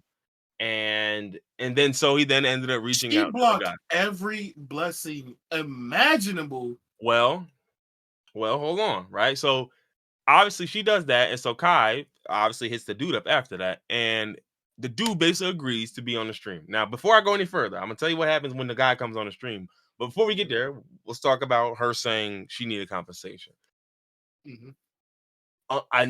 It seemed to be an unpopular opinion. I didn't know it was until I saw people's consensus. I said, "Oh wow!" I just thought I was thinking it through. I don't know. Maybe you guys need. I'm not even trying to insult guys. I just want y'all to think a little bit harder about this, like Mm-hmm. because who is Kai Cenat? Right? He's a young ass 21, 22-year-old streamer who's super popping. Do. His audience is mostly what? It's Young ass kids, young ass adults, 18, 19, probably 21-year-olds at the oldest, I would think, or niggas his age at the oldest. Like, so you're getting mostly young ass kids. Would you say that Kai Cenat is like, he's not an incel, but would you say it's incel adjacent? Like, do you I would understand say the audience? I'm not talking some about of him. his I'm not even fan talking base. about him. Oh Yeah. Thank you. Yeah, I'm not even getting Not at him at all. Kai at Oh all. yeah. I'm talking about his fan base. So, okay, so you would say that. So do you Not think full incel adjacent. Not even just. I don't feel like it's. Yeah, you know what? Yeah, incel adjacent is cool. Probably. I don't know.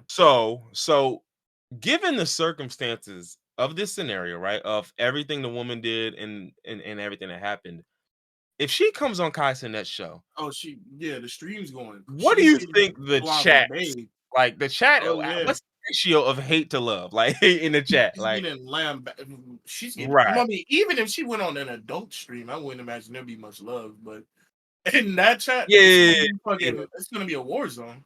right. So with all those things being said, I did not think it was crazy for her to ask for money.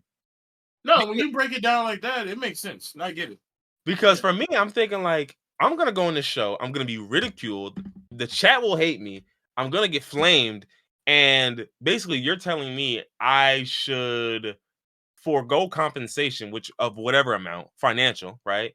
And just See, but accept the clout tokens instead. I was about to say this goes back to what we always talk about.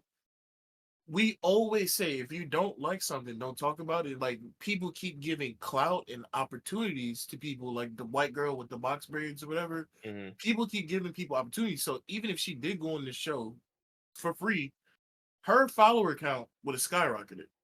She could have got mad Mm-hmm. opportunities and bags off of that just from True. hate, because all Now publicity is good publicity. that's facts, but well, I don't know about that part being facts, but I agree. I agree with everything. Now again, the only counter I have to that as well is I don't know who this woman is, right? I don't know what her following is like. I don't know what she does for a living. I don't know anything about this woman. To me, I think accepting clout as a form of payment, if you are not involved in the clout economy, is utterly fucking useless. It is, Because but at the same time, I feel like we live the way social media is in today's day and age. And by this point, when Kai invited her, surely she's already seen everything's going on, all the outrage. She's seen the video online and everything, right? We've um, seen we've I would seen think. people get famous for less in today's day and age. Like the Gorilla Glue girl, she was dumb enough to glue her hair and got famous for being fucking stupid. We see what clout does. So like this is a viral video that millions of people have seen. Well, I mean, you said you don't know. So like what was the time frame of Kai inviting her from when it happened? Like I'm I pretty think it sure was she would like have a. seen the videos. I think it was like a day, 2 days, maybe. Like it wasn't. It was not. It was not far at all. So you Um. think she didn't see any of the outrage or anything on Twitter or any online spaces or anything? Well, again, I don't know. My thing is she is on TikTok. That's what I did see. Now I would love to see her TikTok to see what the following looks like. Mm. Right? But she pretty much put out a statement and pretty much just didn't like she just it was a 4-minute video where she talked very she did nothing. It was a nothing burger. Like it was a nothing burger. Like it was just like shorty, you are standing by your decision basically to go on stage and fuck with Omah Lay. I don't even know why you dropped this video then. Like what is there Yeah, to say to us then? what Like was there even to explain? Like you right, didn't right like apologize to your man, or you Like, just no. Like, listen now again, a few other things before we even get any further. Like, one thing I will say is if your girl will blatantly risk this for certain celeb, like I always said this, like, listen, there's celebs that I know, like, if I seen in person, I probably would be blown, like, oh shit, that's so like listen, there's niggas I don't like who I still like if I saw Kanye West in public, I would still be blowed by seeing Kanye yeah. West. Like, I do not like that nigga at all. And I wouldn't ask for no pick, but I'm still like, that's yay, nigga. That's still like that's yay, nigga. Like that's crazy. Like now College again, dropout and graduation alone is enough for me to still like, hey, that's yay. Fuck, I yeah, hate like that. yeah, Damn. like and my thing is like again, another person is like Jay-Z. Now Jay-Z's a person who, even though I don't like Jay-Z for the capitalist shit and all that other bullshit, I'd probably still get a pick with Jay-Z. And I would just shit, y'all niggas cannot like it if y'all want. That's still Jay-Z to me. I hear you. I hear you. Listen, I hear you, and I agree with you. He cheated on that lady too. I hear y'all. I hear y'all. That lady in reference to Beyonce. He cheated on that lady. And I understand. I you about get to it. get the beehive rattled. I respect it, guys. I respect it. However, at the end of the day, That's Jay-Z. yeah, at the end of the day, look, I'm finna fuck with. I'm sorry, I'm trying to get the pick from Jay-Z, but it's like, so I can still be blowed seeing these people, but it's like I would never lose like on some like I'm leaving my girl behind. Like I'm just, yo, girl, yo, hide. I don't want this nigga seeing you. Yo, I want him just seeing me. Like, like yo, get out the way, or I'm gonna go out my way. Do like I'm not getting up on stage. Like again, I always said like. Remember when Janet Jackson used to put niggas on stage and she used to do that? Wow. Like, listen, we going to the Janet Jackson show. My girl know what Janet Jackson do. So, like at that point, Yeah. if Janet Jackson point at me, I'm a blush and be like, me. That's the shit. Or nigga point himself. Yeah. Me? Yeah, come on. Me? This young fella? Me? Again, it all goes back to what we said. Like, we getting on that stage depending on who it is. It's just the caliber of Yeah, you who it can't was do it for for Omah her, Lay. Like this and is the it. way that the way that she went about it is what it Now, was. now, counterpoint. She is African, so I'm just saying, like, you know, Omah Lay is Nigerian. She probably Nigerian too. I Man, mean, that's like saying I'm gonna get on stage just because fucking. it's different though. You How know, is it just how's it Black American pride and African pride? Not the you're right. It's not. it's not. Yeah, I'm glad you. I'm glad you caught it. It's not. It's not. It's not. But It's that's still certainly not. going that crazy. Yeah, that's still nutty.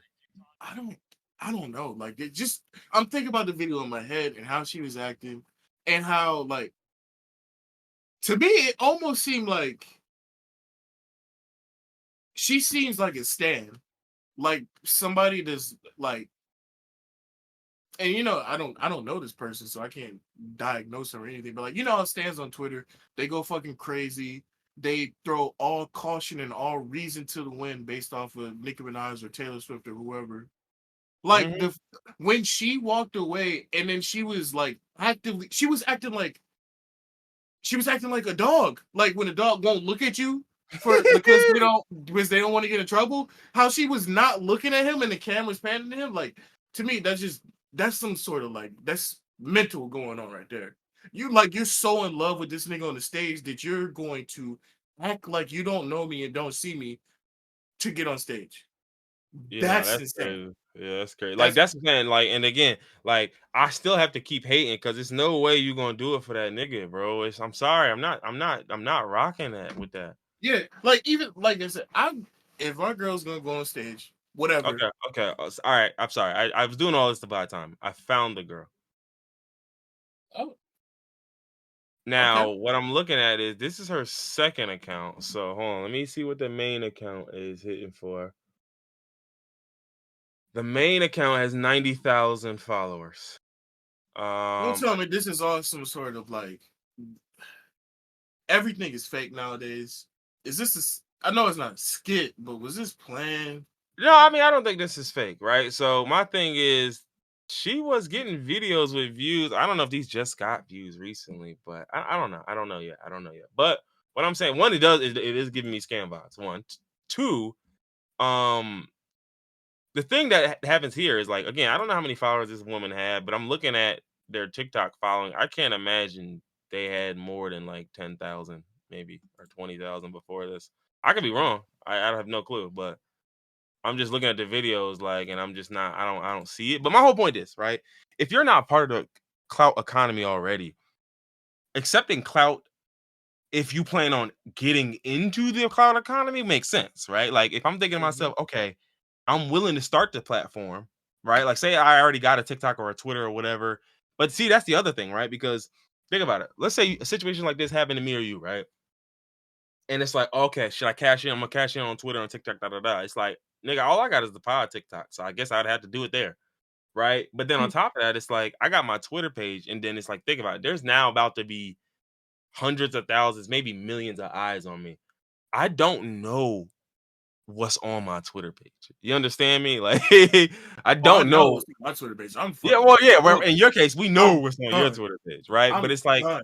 so my thing is, it's like if you're not ready to partake in the clout-based economy, this payment will do nothing for you. These clout tokens cannot be cashed in if you don't know what to do. Yeah. Like it's like you can't just go to the bank and exchange them. It don't work that way. You got to find a different way. And the problem with this is these clout tokens expire Yeah. because if you figured out how to cash in on this a month from now, baby, they don't give a fuck no more. They don't care about your shit no more. So it's like you gotta be smooth enough to You gotta catch. be on it. You gotta Yeah, know you gotta be on beforehand it. almost. That's why so much shit going on right now. A lot of this manufactured hate and all these skits, they're premeditated because niggas already know how they're gonna cash out on it. They already Uh-huh, have the uh-huh, pivot, they already got the pivot mastered. Like back in the day, I'm saying back in the day, like it was like in uh. 2019, like 2016 and 2019, niggas would accidentally get famous and then they would come up with something a few months later and it wasn't enough shit going on. So like niggas are still riding the wave and niggas be like, okay, yeah, I'll get behind that. Now it's Yeah, just yeah. every week is something new. Yeah, every 48 hours is another way, brother. Like you That's and that's the why, thing, you can never plan for. You can never account for that. With real money, I know in 10 weeks, nigga, my $100 bill will be $100 bill. In yeah, 10 weeks, brother, something drastic could happen. They could pass a law and we might not be on TikTok. Like it's it's not that certain when it comes to clout. So it's like that's why I'm like, to me, if you are not willing, now granted, now I do think that it probably would have No, I can't even say that. I was gonna say would have done more harm than good, but I can't even say that because she already getting death threats and she didn't come on the show. And that basically, I'm getting death threats for assuming that I should be getting paid something. First off, death threats are crazy. Like you said, the community incel adjacent. It's a lot of younger men that already don't give a fuck about women. And this woman already did a nasty thing to a man. And now my favorite streamer, she's trying to charge instant death threat. Mm-hmm. And so the other thing I'm thinking about, right, is not only all of those sort of things, but it's also like I've seen a lot of people go like, "Well, what's her talent? Why should she be getting paid anything? I should be getting paid anything because Kai Nigga, do Cenat is you know what inviting an me." interview is? Like, I'm this is getting my whole invited thing. onto a show. Like, let me tell y'all something, right? So if CNN is having a panel on hip hop or whatever it is, right, and they invite some C-list rapper, and then they also invite like Joe Biden, and then a whole bunch of other niggas who are like prestigious, and my rate will be nowhere close to their rate. But I'm But still there getting is a paid. rate. Yeah, but there is a rate because I clearly have something. Like you can't There's play a both reason sides. I'm here. Yeah, exactly. You can't play both sides. You can't want me then say I have nothing to offer. You can't do both. You cannot do both. You gotta pick a side and stay on it. Because if I got nothing to offer, then you should have never invited me. Because why would you do that? Because now shit, now I'm getting to thinking that I got something to offer, and I'm finna act like it. Because, well, shit, you making me think I do. You making me think it's something to it. So it's just like that's why I'm like, nah, like y'all, I don't want to hear y'all play that card. That's corny. Because again, what is this woman's talent? I mean, listen, I'm not gonna be rude. I'm not being rude when I say this. As far as we know, there is no talent here. It don't got nothing to do with that. TikTok, what her videos about? Yeah, it don't got nothing. I mean, it's just pretty girl videos. She just be looking fine in them. That's it. Oh. Yeah, I mean, that's it. But like that's my whole thing. So like she may or may not have a talent, but my whole point is talentless people get paid all the time to be talentless. I don't care. Like none of that matters. Most people in Hollywood are talentless. Yeah, none of that matters. So it's like, bro, pay me. You want me on your show, and I'm gonna be subject to all these threats, all of this wild disrespect, all this flaming, and all this nasty. Bro, pay me for that. And mind you, that rate she might have been asking for might not have been crazy. But the problem is a nigga like Kai Cenat, he's scoffing at the idea of even paying her. Because I've seen him do this before, where I think he was at Chrome Hearts. He was at the Chrome Hearts store. And he was filming some skit or some video in the store. And the guy at the store was like, hey, yo, look, nah, y'all gotta, come on, bro. What y'all doing? Y'all gotta get up out of here. And the guy was like, no. He just, doing the streamer shit. Oh, no, man. No. We just so showing now, that's a different situation because I think Kai knows Drake and Drake owns Chrome Heart. Like, no, but hold on. I know the nigga that owns his store. But listen I'm not to about me. to pay. But listen, I'm not talking about the payment.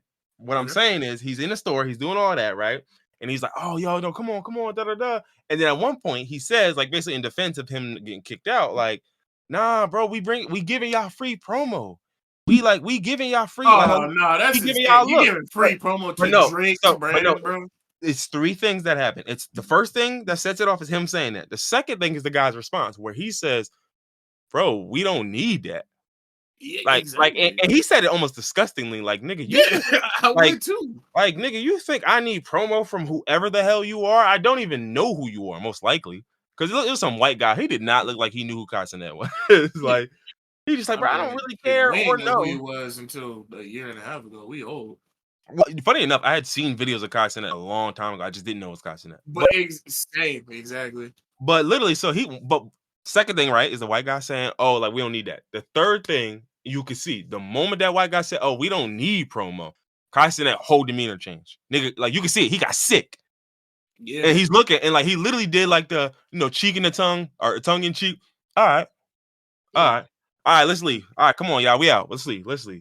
And so I can see the parallel between that situation and when that woman asked for compensation, to where you genuinely believe you put niggas on your platform is the only payment a nigga should ever ask you for. Yeah. And I hate to break it to you. Like I said, in the cloud economy, you're absolutely right. In the cloud economy, me being on Kai Cenat platform is probably worth more than the $2,500 that he might pay me. Like, yeah, absolutely. If I'm in this realm, without a doubt. The problem is when you try to leave your realm and then talk to other niggas like that, and they looking at you like, brother, I'm a computer engineer. I don't give a fuck about no stream. I don't, like, you know what I mean? I'm an assistant manager that makes 65. I don't care about your stream. I can't trade. I'm a fucking manager. I work. I don't do any of that shit you're talking about. that's what really pisses me off about these streamers is their lack of care for the average person. Yeah, and lack Like, of understanding, even too. like nigga, you want to come into this establishment and like this. That reminds me of who's that one nigga, the corny nigga, Desi Banks. He was. Did you see the interview with Shannon Sharp? Oh He was talking about yeah, he filmed yeah. That was the fucked up. hibachi, Yeah, and that the was dude was fucked up. like, "Oh, can you?" My manager said, "Delete that." He's like, "You got to hold that down." Like, that's why you don't let niggas film in your establishment. Yeah, and They you ain't. not going Yup. nigga. No. Cause mind you, my whole thing is I let a nigga do that and he tell me he got fired. I'm gonna break you off something, bro. I got you. I'm gonna get you a little I mean, severance he package. did. Desi did say he broke him off something, if I'm not mistaken. But at I the don't know if same I heard time, that. I don't. At the same time, nigga, what you broke me off. If my salary is $70,000 Yeah. a year, and you broke me off 15,000, you bought me a couple months Well, to get a new job. this was the nigga at Benihana, so you know he wasn't Well, I making mean, that. I know, but I'm talking about like like Yeah, I it's get what you're a saying though. job, Yeah, yeah. yeah, like a job. Like if you try to come into I don't know, an office building and film a skit, and I'm the manager and I allow it for some reason. First off, Mm-hmm. if you're in an office building and you're a manager and you allow niggas to come and film a skit, you're fucking insane and you're a clout hungry individual. But aside from that, yeah, you gonna have to pay me more than when he said he broke him off. I don't know. He didn't say how much he broke him off for, so I don't even know if if he got a fair amount. Cause like nigga lost his job, so like yeah, I don't know. So It's still a I shitty know. thing to do to not delete Oh that yeah, shit. for sure. So I know I shut. Well, the last part of this comment, right, and then we can get up off of this is. Remember that this was all the stuff with the girl. Remember, he invited the guy on the live stream, right? So the guy goes on the live stream, and then he finds out that there is. Oh, you're gonna hate this when I tell you about this. He goes on the live stream, and Kai said is just like, like, damn, like you need something. Like I tell you what, here's what I'm gonna do for you. I'm going to. No way. There's no way you about to say what you. I think. Yeah. No. You tell me what you think I'm gonna say, because you know exactly what I'm about to say already. Yeah. You know what, bro? Just I'm gonna break you off a little something real quick, because the way that got done to you, man, that's messed up. I can't let you leave here empty-handed, bro. Okay. So you know what? You're half right. He did give this guy $20,000. See, that's why all I'm originally saying is I her rate said was not she that. broke. So wait. We know her rate. No, we don't. But nigga, you think she asked for $20,000? Like, come on, like, yeah, you know what I mean? My original point when we first got onto this was she blocked her blessing by not going on. But then again, at the same time, I feel like he only got that because he was the one that got shit on the situation, and because Kai wanted to spite her. Yeah. But see, I'm so glad that because so many niggas denied that spite part, and I'm like, y'all are so easily manipulated. Y'all really don't think, like, bro. I 100%. Like, let's say he was planning to give him money no matter what.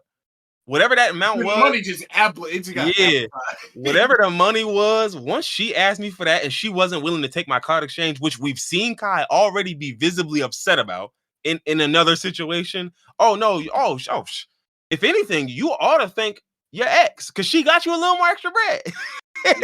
By her denying that shit, she got you a little extra bread. So he gave him 20 mans, but this is the part I thought you were gonna guess, but he gave him 20 bands, but that came at the end of, drumroll please, a 20 versus 1 to find him a new girlfriend. Oh my god. You knew there was a catch, buddy. You know, I got to get my content, brother. I'm sorry. Yeah. So he does a 20 versus 1. I mean, well, it wasn't a win. He's the one, so it's like you're just picking whoever you pick. Mind you, the lineup of women he got was that Kai got was. I'm not talking about looks. Please don't mistake that, because some of them look nice, but I mean, some of them were adult actresses. Some of them were just other popular social media girls from Twitter or Instagram or TikTok. And it was just, there were some absolute. It was just slim pickings. It really was. Like, this is not set up for like him to actually find his new shorty. This was set up for us to make content. This is Clout.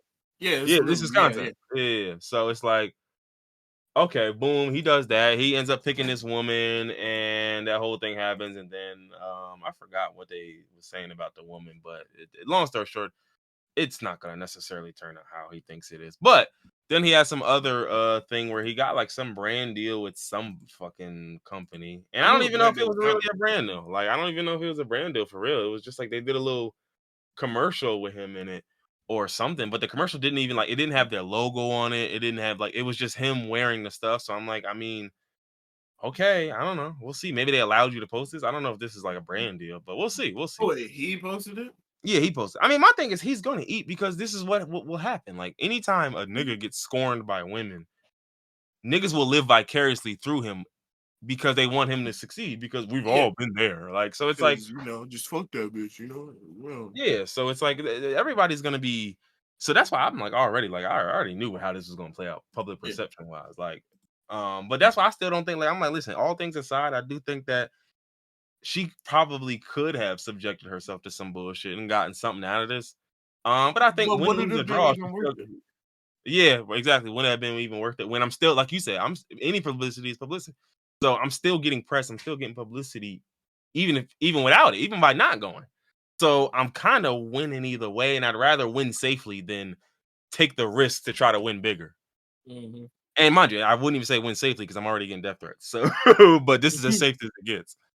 That's just, man, it's sick the way niggas act, bro. Like, death threats for a woman that you don't even know because she decided to, she did something fucked up. Like, I'm Yeah, doing like it she did something we wrong. don't She did it fucked approve up. of course.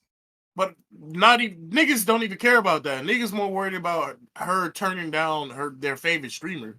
Cause that's the world we live in. Niggas dick suck these streamers so crazy. Like, Yeah, nah, you're right. That's literally like the that's last part of it. really what they mad about. Like that's the part that's the underlying current on all of this. That like that and living vicariously through a nigga who got over. You know what I mean? Those are the two underlying currents that niggas don't want to admit to. And Yeah. it's like, brother, they're there. I promise you. Those are the ones I want to talk about because I know y'all feel it, and that's coloring all y'all decisions and thoughts and actions. Mm-hmm. And it's like I've seen so much shit recently, like in the last 2 weeks. It just showed like the next generation is cooked. Well, I mean, cook, dare I say? not even just the next, like the current generation. Like, so like if we're millennials and then there's Gen Z, Yeah, the the Gen. younger portion of Gen Yeah, Z is cooked and Gen and then Alpha has no chance in hell. No chance. Because I've just seen like these people, even like I said, the younger portions of Gen Z, so they're like what, 15 to 18 or like what yeah, I don't know they're the younger, year they're frame. teens or young adults. These niggas idolize these streamers. Like Oh their yeah, whole life, all they know is just online. That's all they know. Like I don't you don't follow the streamer. I don't really follow streamers either, but like I see clips of them on TikTok because I be on TikTok all day on work.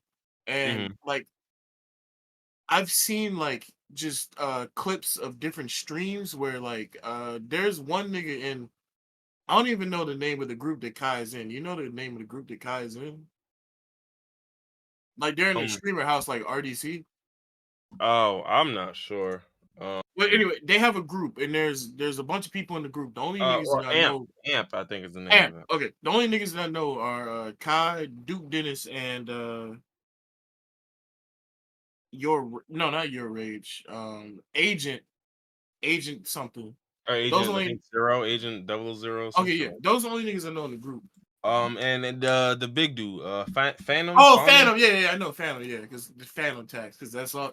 Again, they idolize these streamers, so like every other word is a Phantom tax, but like nigga, Duke Dennis's birthday was like yesterday or today, and like dog, dog. They are like they worship this nigga almost.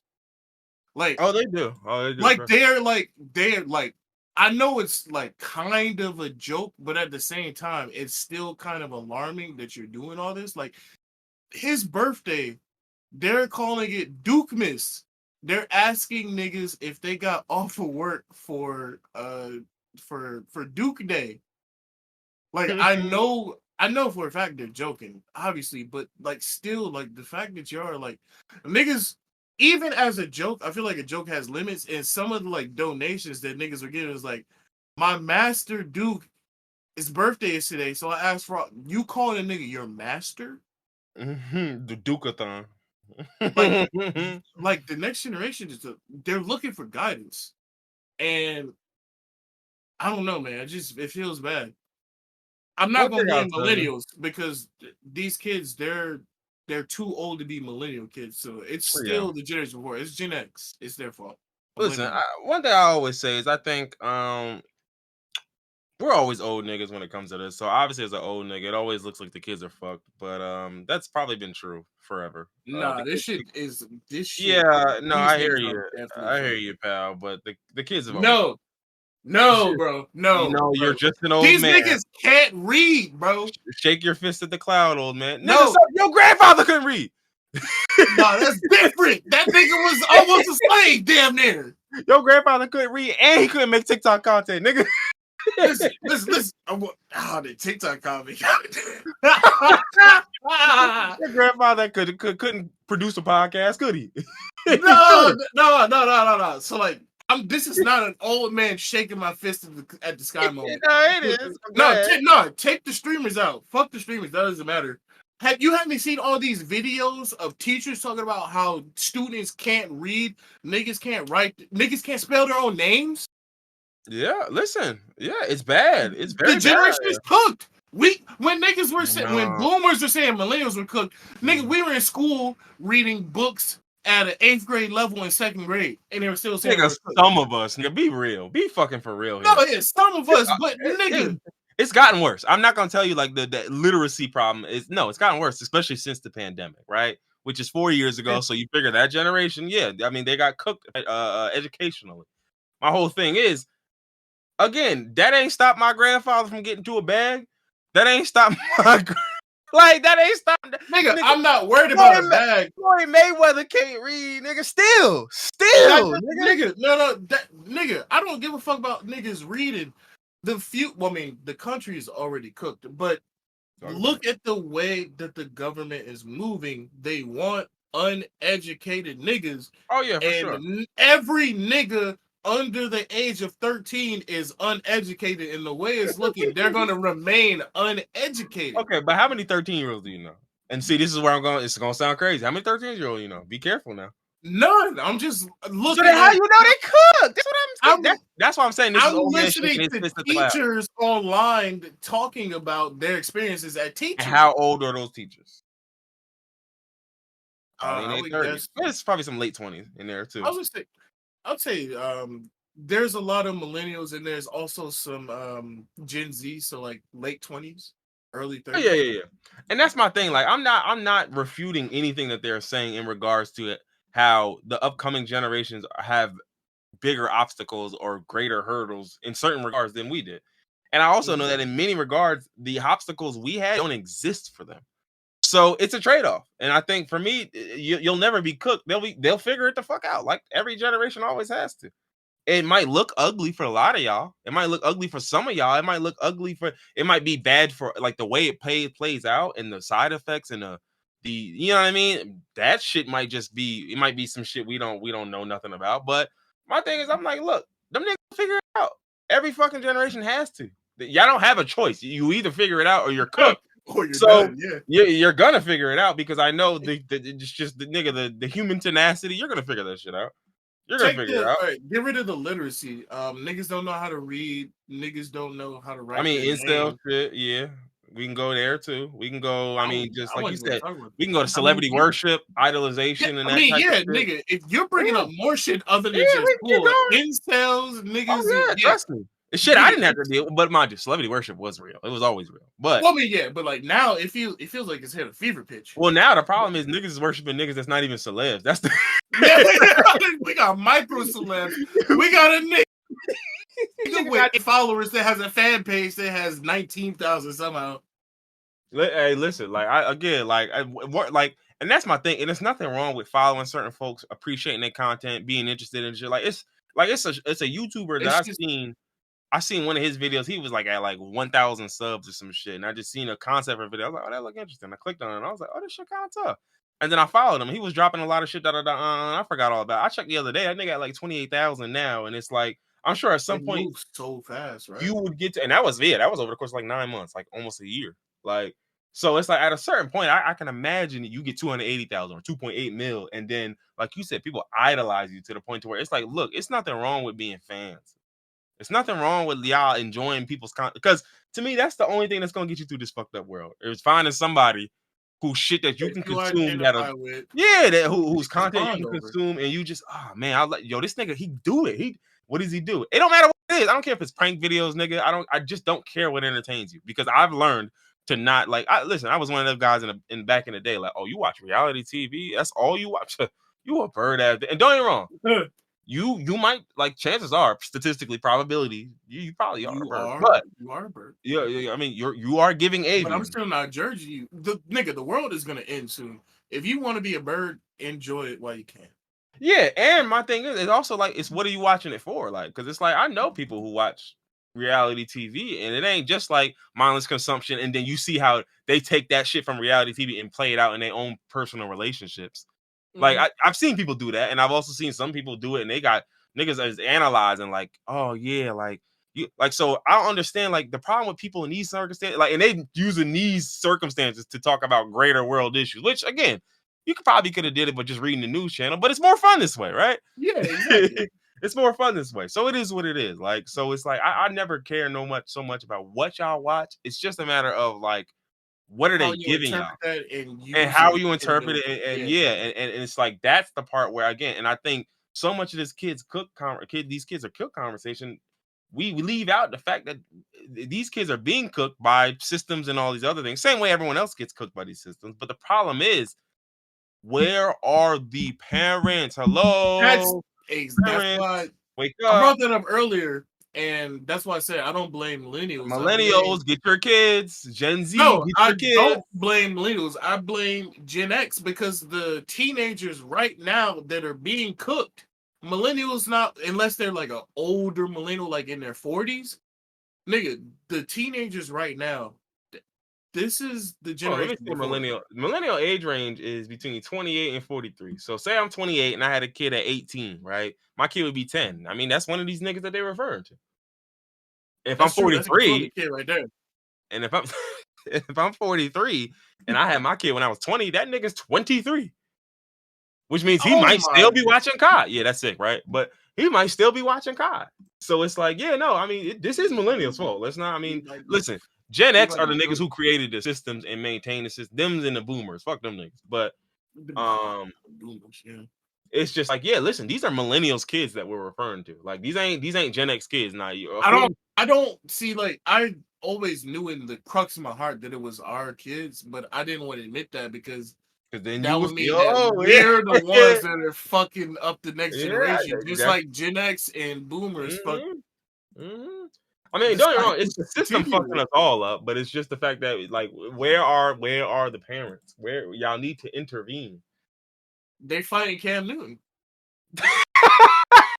That's where the parents are.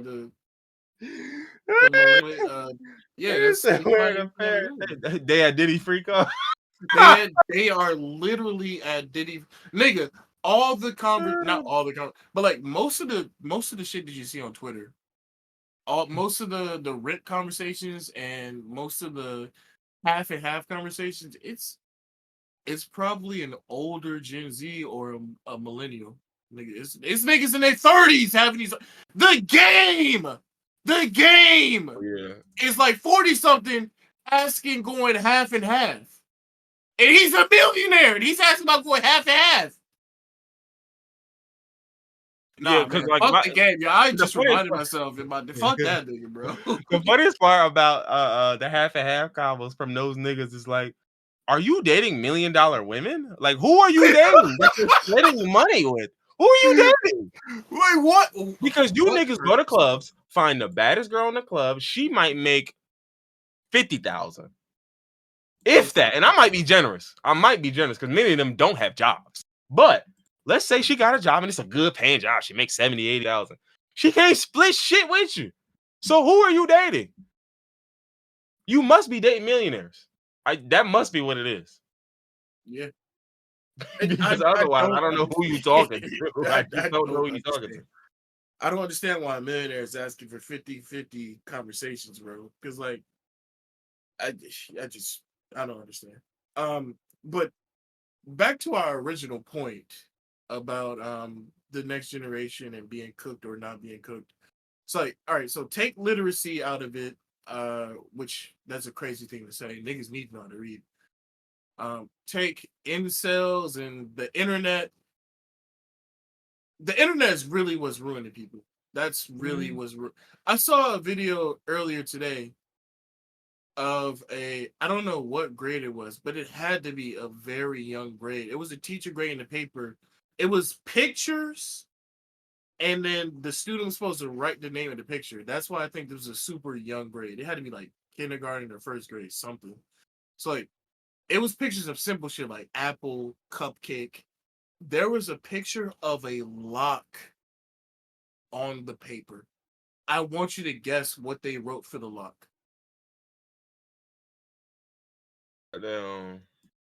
OnlyFans. They wrote OnlyFans. OnlyFans is the lock. Why is the OnlyFans logo a lock? No. Why did they do that? Yeah, it is. Yeah, it's a lock. Is it? Yeah.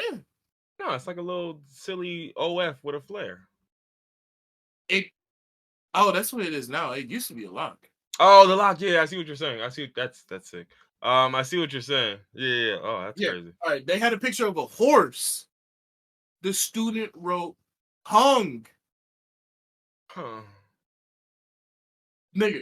I mean, again, this is not. I'm sorry. This is anecdotal. There's always been stupid motherfuckers and everything. Like, what are you proving to me?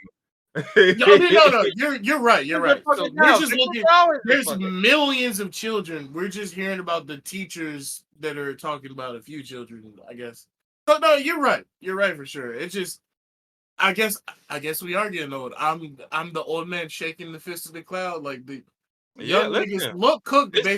No. There's no the white way dude falls to his knees. No, this isn't like our Fox News where we thinking niggas are cooked with. Nah, this Fox. No, it's kind of just like that. I mean, they don't have the power of Fox News, like the actual structural power. But like, remember we talk about old niggas just. Old nigga, it's like Fox when it's like old niggas just be believing shit, but that's TikTok. Fox is like detrimental to the country. Like that's also TikTok. We're talking about the next generation and teachers, and niggas not learning shit, but this isn't like a political like. TikTok isn't swaying my political views in any way. TikTok is swaying people's political views. I'm telling you that. Not mine. But no, not yours. I'm not talking about yours. But I'm talking about for the 13-year-old who probably shouldn't be hearing some of this shit. Yeah, it's absolutely swaying it. So it's the same way. Why they're cooked, because they're online when they need their parents. It's the fluoride stare. So it went from the lead stare to the fluoride stare. The next generation got the fluoride stare. Nah, next generation got the fucking hot chip stare or something. Niggas got the they got the iPad stare. Not the iPad stare. Oh, that's what I was trying to get to before I cut myself off talking about fucking OnlyFans and being hung like a horse. Okay. The kids now. I said we're gonna talk about Diddy next, so be careful. But go ahead. One of the main things that multiple teachers are saying online is that kids don't know how to write now. That's because true. They're so used to typing on tablets and phones, and like niggas don't know how to spell shit. Niggas don't know how to write shit. Handwriting is atrocious, which I don't give a fuck about handwriting, but niggas don't know how to spell without autocorrect, which that goes back into literacy and niggas being cooked. Oh yeah. I mean, but at the same time, I don't know how to spell a restaurant without autocorrect to this day. Yeah, I don't like restaurant. I don't like restaurant. Is just a crazy word. That is a crazy word. Yeah, it's a couple of those words. I can't remember some of them. It was like Yeah, no, what was another one? I didn't have to say this word very often, so it didn't bother me. Saboteur, I'm gonna kill you. You spell saboteur. Because I took French, so I know a lot of I took French as random well. U's and E's. I took French as well. It didn't help. You don't remember the random U's and E's they used to have? Saboteur? So Z and Come on! not Saboteur. Saboteur. Saboteur. Hey, nigga talking like a sim. You sound like the nigga from the sim. Saboteur. Oh man. What else? What else we got? All right, so boom. So yeah, so needless to say, the kids are cooked, but maybe they're not. Maybe they'll be all Or right. we. I mean, yeah, aren't we all cooked? Like, I mean, don't worry about it. So I'm gonna skip over. Well, not skip over. I'm gonna touch on it real quick. You said we're going to Diddy, right? Yeah, we are. But the Wendy surge price, I wanted to step on real quick because yeah, they did say this, then they also walked this back. Like I think either the same day or the day after. I don't know if I read the article where they were supposedly walking it back, and in that article they said that they never said that they were going to do that, and that the media misconstrued what they were going to say. They didn't, by the way. Exactly. No, they're definitely walking it back, but they tried to make it seem like I hope that they suffer business even if they're not doing the surge pricing. Yeah, don't walk shit back. Yeah, because that's what killed me. Like they smooth try to say that, and it's like, brother, you said dynamic pricing, right? That's a little. What could that? No, hold on. It can mean anything because you could just make a fucking word up and then define it, right? Now here's the problem. You then also said surge pricing right after that. You're cooked. Surge pricing means one thing. Based on demand and time of day, you will make customers pay more. That's what surge pricing is. Like, so we didn't misinterpret anything you said, brother. You said it. You just didn't like the fact that we didn't like it.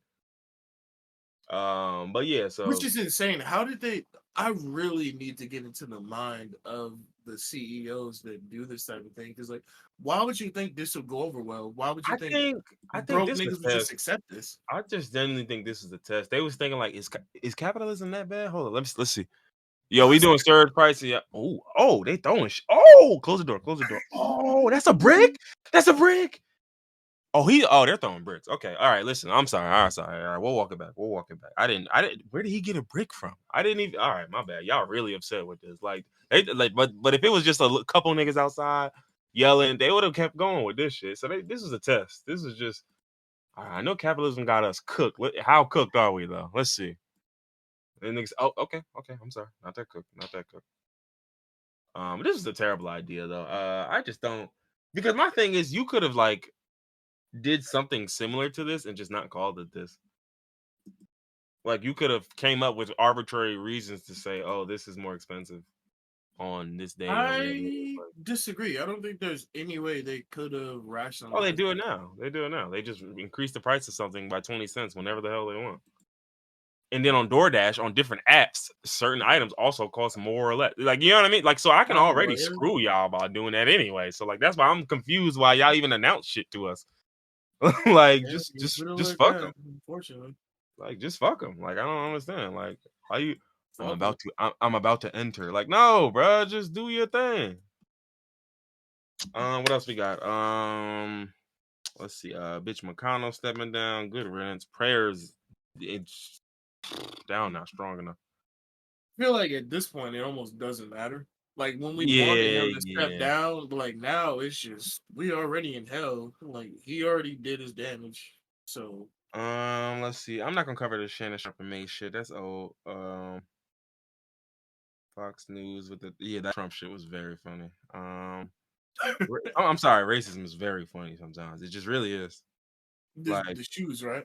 Fox News saying black people will vote for Trump because he got some new sneakers. That was the funniest shit in the world. I'm sorry. Like it's wildly racist, but it's just hilarious because I know that's how y'all work. Like all these accusations are projection. Like y'all know y'all would vote for some idiot ass nigga if he just gave y'all something that made y'all feel good about being white. Y'all know y'all would do that. So that's why you projected on us thinking we would do the same thing. When it's like, bro, I don't give a fuck about no kicks. And not to mention they're gold. The fuck I'm gonna wear these ugly ass fake? What do I have? Yeah. What kind of style this? Gold with red and blue. These fake ass Supras. These ugly ass. These booty ass creative Rex, nigga. What is this? What am I finna do with these? No, these are the Vaders. You remember them shits? The Vaders. Like, what are we talking about, bro? The fucking Super Vaders. Like, cut it out, yo. Cut it out, yo. These shits are ugly. And the worst part is I seen Fat Joe silly ass holding them shoes up. And I just it was killing me because he was like, "Oh, well, it's not an endorsement of Trump." And I'm like, first off, you niggas Why are you got gobblers. You niggas are Why gobblers. do you have them? Nah, as soon as y'all start doing that, y'all gobblers, bro. Because I promise you, you can't sit up here and say it's not an endorsement of Trump. What are you talking about? If I get out here and I hold up a George Foreman grill with the logo perfectly showing, and I don't say, nigga, what am I supporting then? What am I doing then? Why am I holding up the shoes? What's the point? Like, I don't fuck with George Foreman? Nah, I hate that. I can't stand him. No, that's not it. No, that's not how that works. That is not how that works. And you know damn well it ain't how that works. And not to mention, you being Puerto Rican makes this especially funny. Because I know you remember what he was doing to your niggas. But Kobe. Okay. Yeah, okay. That nigga was hitting jump shots. That nigga was excellent release. Excellent release. This nigga was in the 2K gym just practicing. You know, once you get to a certain tax bracket, you don't give a fuck about people. You don't give a fuck. fuck No, about you don't. Trump. You probably don't even know what Trump was doing in Puerto Rico 3 years ago, or damn, that might have been a minute ago. I don't know. 4 years ago? That was definitely more than 3. Yeah, that was probably like 5, 6. No, that might have been 2018, I want to say. Because it was what, Hurricane Maria? God damn, time does not matter. It was so late 2017. Yeah. Okay. Oh! No way. No, that makes sense because I remember 2018 being that, and like, yeah, late 2017 makes perfect sense. I don't know. It just seems like my life is all blended together. It's like the Trump presidency, and then it's like the Biden presidency. So, like, I'm not even thinking about years. I'm just thinking about niggas. Pause. I said pause. I did. So the whole throwing paper towel thing is like, yeah, that did happen under Trump. How long ago was that? That happened almost towards the beginning of his presidency. Damn. Yeah. All right, so I guess we ought to get to the elephant in the room here, huh? Me? No, we. Oh no, I mean, I've been gaining weight, but I didn't think I was an elephant. So, where do we start here? I couldn't even tell you. All right, so let's start with Mr. Combs is facing a new lawsuit. This time from a producer on his most recent album from last year. I forgot. I think the album was like the Love album or something like that. Rel? So Rodney Jones, aka Lil Rod. Lil Rod is a crazy. I didn't even catch that, and all the things I caught, I didn't even catch. Come on, man. Yo, come on, dog. No. Oh, all right. So anyway, so Rodney. Big Rod. I'm not calling you Lil Rod, bro. I'm sorry. Not in the context of this combo. I can't do that. Oh man. So according to court documents, right? He's accused Diddy of sexual harassment, drugging, and threatening him over a period of more than a year. So this see, I want to find the actual documents, but I'm probably not going to read these. But so basically, he said in the lawsuit that he lived and traveled with Diddy from September 2022 to November 2023. So we talking about calendar year and a little bit more. You say lived? Yeah, he lived. He lives like a live-in producer. He lived at the mansion that Diddy got, and he traveled with Diddy. He went to. Is that normal to where producers live with artists? So there's literally nothing normal in the music industry. So, like, I mean, it's hard to answer that question. Like, is it normal for the music industry? I mean, perhaps, right? Perhaps. I've heard of this arrangement before, where like your producer will come Before stay Diddy? with you for a few weeks to work on it. Now, a year and some I don't know about that, but I've seen producers like stay with you for a week or two while you working on an album or Okay. something. Yeah, I've definitely seen that. Okay. So basically, he's saying he recorded hours of video and audio, and Diddy, his staff, and a bunch of others engaging in serious illegal activities. And mind you, some of these activities I simply cannot tell you and say to you because YouTube will cook us for it. Some of them involve people whose age is not above a certain number. Some of these things involved drinks that were rhymes with raced. You ain't even know it? Yes. Took him home and oh Lord. Come on, dog. Yeah, no, I'm sorry. So mind you, now this is the suit filed. It's a federal suit. Also names Diddy's son, his chief of staff, His Universal son? Music Group CEO, former Motown Records CEO. And so in this, they're saying that basically the CEO of these labels and Diddy effectively worked together with Diddy in a RICO enterprise that See? failed to adequately monitor, warn, or supervise the actions of Combs, his son, and his chief of staff. This is why He I said FRICO at the beginning of this. You said you didn't know what the Oh, FRICO, the Freaky Rico. The the FRICO, freaky Rico. FRICO. The FRICO. I'm sorry, I didn't catch it. I didn't The catch it. FRICO is You see that crazy. online, or you came up with that? No, I seen it online. I wish I came up with that, man. Okay, I'm gonna I say. Okay. So anywho, yeah, basically they're doing all of this, and mind you, there is a lot. Now, one thing I will say that kills me, is that a lot of people also talk about sensationalization and things of that. Like, for example, Nicki Minaj was mentioned in this, and then when you look at where she was mentioned and why she was mentioned, it was literally in reference to naming somebody else. So it's like she literally had nothing to do with any of this shit. But my name is in these legal documents because I'm being used as a frame of reference for who Meek Mill is.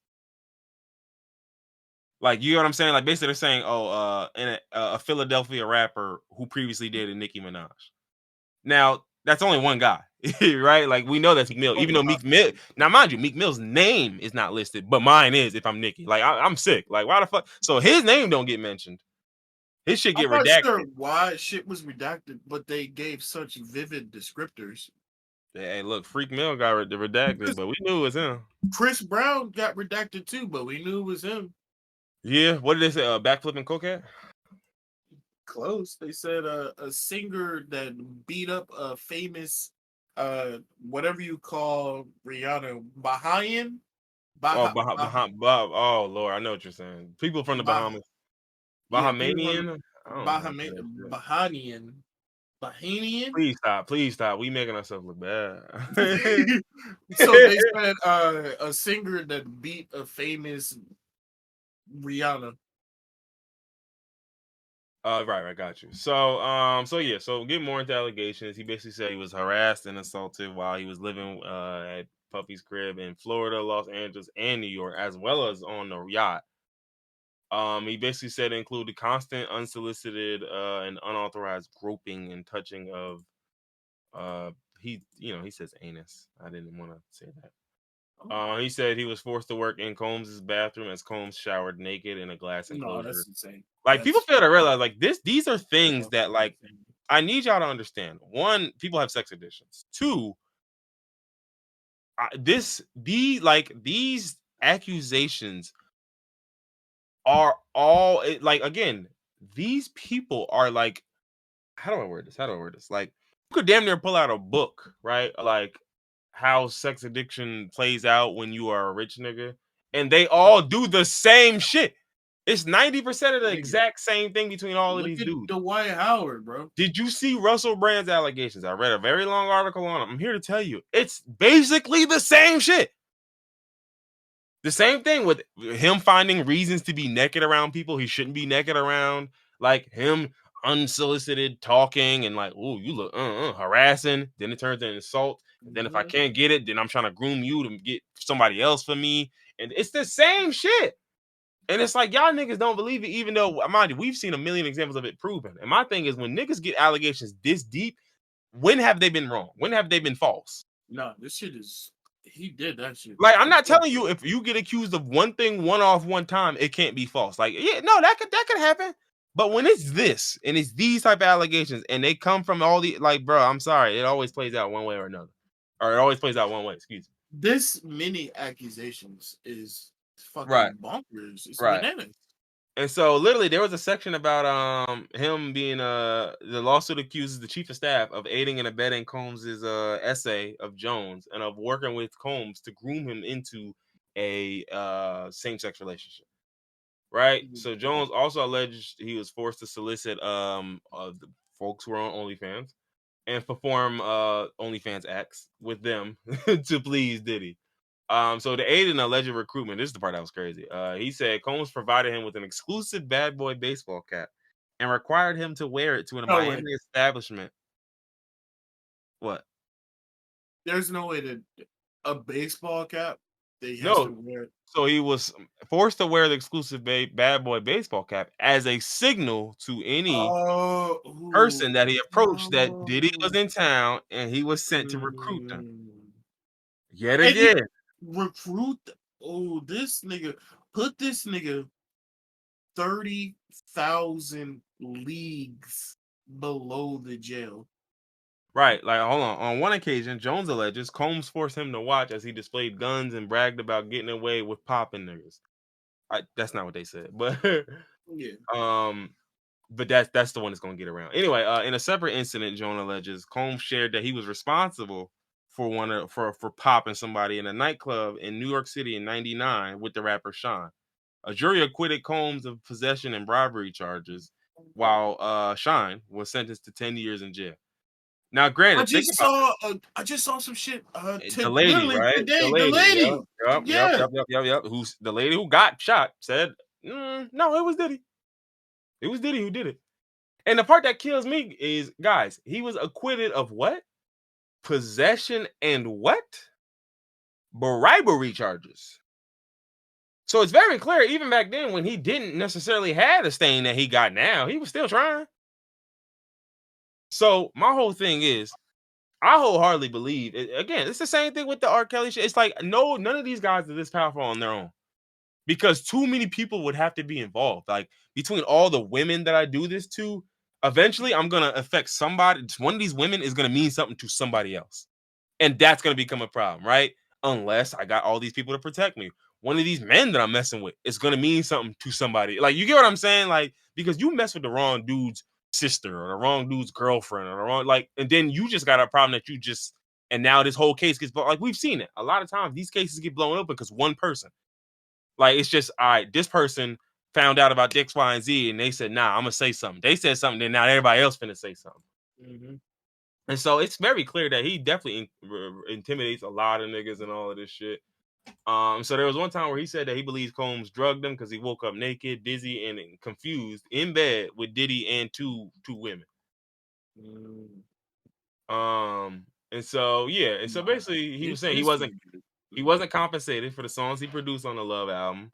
And as a result, pretty much all these labels were unjustly enriched at his expense.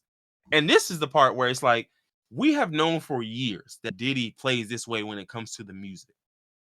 So it's like, it confuses me sometimes when we say that people are in this for the money, when it's like, you fucked me out of money. Yeah. Of course I'm in this for the money, you fucking You'll deny the whole sexual angle, but at the same time be like, oh, well, that's just business. Nigga. Yeah, I was in bed with Diddy. Yeah, woke up naked, dizzy. I don't think I fell asleep here. Like, nigga, like, come on now. Like, it's like, dog, like, this is the part that kills me, where it's like, I hate when y'all do this. It's just about money. It's just about money. It's like, brother, like, honestly, I'm not gonna hold you. This guy, and this is gonna sound crazy for me to say, he almost sounds lucky. Yeah. And it's a shame that this is what luck looks like. But he almost sounds lucky because, buddy, you basically did not rock with his advances. made that clear, and all he did was screw you business wise and not try to, I don't know, blow up your car. Like, didn't blow up. So like, he tried to screw you business wise. Try to screw you for You real. ended up in bed with him, but he didn't blow up your car. Yeah, and that's luck. That's what luck looks like here. Even though you still were consistently, you know, he was touching you, groping you, which is still SA, by the way. He brought you in the shower for some reason as a producer while we making music in the shower. Yo, bro. Come in here, make the beat in here, bro. You not even rapping, dog. You're not even rapping, dog. It's crazy. What am I in here for, bro? Like, come on. Why you just talking to me? Like, get in the shower, yo. Oh my goodness. And why are you facing me, dog? Most people, if you're showering around somebody, you turn around. Like, why are you thrusting forward trying to push it out, bro? Mm-hmm. He said, "Why are you standing with your hands on your hips like that?" Like, why are you standing with your hands by bro. your head and you leaning? Dog, come on, bro. Like, bro, now if I clip your shit with some scissors, I'm wrong, right? You freaked out, bro. But that's what I'm saying. I'm like, bro, I hate when niggas do that money shit. Like, cause I'm like, buddy, I'm here to tell you right now. I'm here to tell you right now. If you block any dollar amount from my pocket, I'm going to take any and every dollar I can from you. If you block $2 from me and I have a chance to take 30 million from you, I'm taking 30 million from you. I don't care. Why would I give a fuck? You took money from me. And not just money from me. Forget the money for a second. The problem with all this music industry shit is that we just talk about all the money you took my pub, my publishing, my da-da-da. Buddy, one, that shit is the type of shit that would feed my family over some time, da-da-da. The other thing is these are actual accolades that I don't get to tout because of you. I was on a song and produced it, did the work, and I don't get the credit for it. So I don't have the same portfolio. So think about this. I basically worked for a year and some change with you, got essayed, tried to get groomed. You tried to make me do this. I saw all this wild shit. And then the one thing I would think that at least I got that out of it was I produced on an album and I was nominated for a Grammy, except no way, they took all my fucking credit. So I basically spent a year of my life being traumatized for what? For the experience, for the hell of it. Like, no, absolutely, bro. I'm sorry. Whatever number they want to throw in front of me, double it, and then we could talk. We could talk then. I want everything. Triple it, millionize it, times 10. Yeah, I want all of it. This nigga Diddy is sick, bro. And you know what? You know what really pisses me off about this? Well, not what really pisses me off, because what pisses me off is all the SA, but like, what annoys me is like, you know, all the conspiracy theory niggas been talking about Diddy this whole time. It was like, you trying to buy NBC? But no, not that. They've been saying that Diddy, you know, he killed Biggie, and Diddy been doing. Niggas been saying Diddy was on some nasty shit for a long time, and I just didn't believe him. Just because, like, why would I? Because, like, they didn't have any proof. They didn't have any proof beforehand. They didn't have any, like, they didn't have no juice behind them. But now, like, it's like, you can almost believe all the shit that all the conspiracy people were saying now. Mm-hmm. Because at this point, like, I like, it's more believable to be like, all right, no, he wouldn't do that. Like, I might as well go with the shit you wouldn't do, because you already tried to get a nigga car boomed. I've seen too many things that show me that all these gang allegations, like groups of people doing these, I know you're doing them. Have you seen the video for Act Bad? Do you know what song that is? No. Take your ass on YouTube when we done with the pod, type in Act Bad, watch the video, and you tell me you don't believe Cassie allegations. That's all I needed to see. This is what's being alleged. I can see it. You got the setup. You're showing me your setup. You're showing it to me. You know who Devin Haney is? I do. The boxer? The boxer. Yeah, what about? He posted a picture of him in a pool with P. Diddy back in 2021, and the caption was hold on, I can really pull it up right now. They say you gotta be in all caps to make it into Diddy's pool. I'm on. Yeah, this is in 2021. Like that's what I'm talking about. Where like when I'm talking about conspiracy niggas, because niggas have been talking about Diddy and the shit that he been doing for a very long time, and I'm just like, I'm just now. I don't know, Yeah, man. Like, starting to how did starting y'all to know?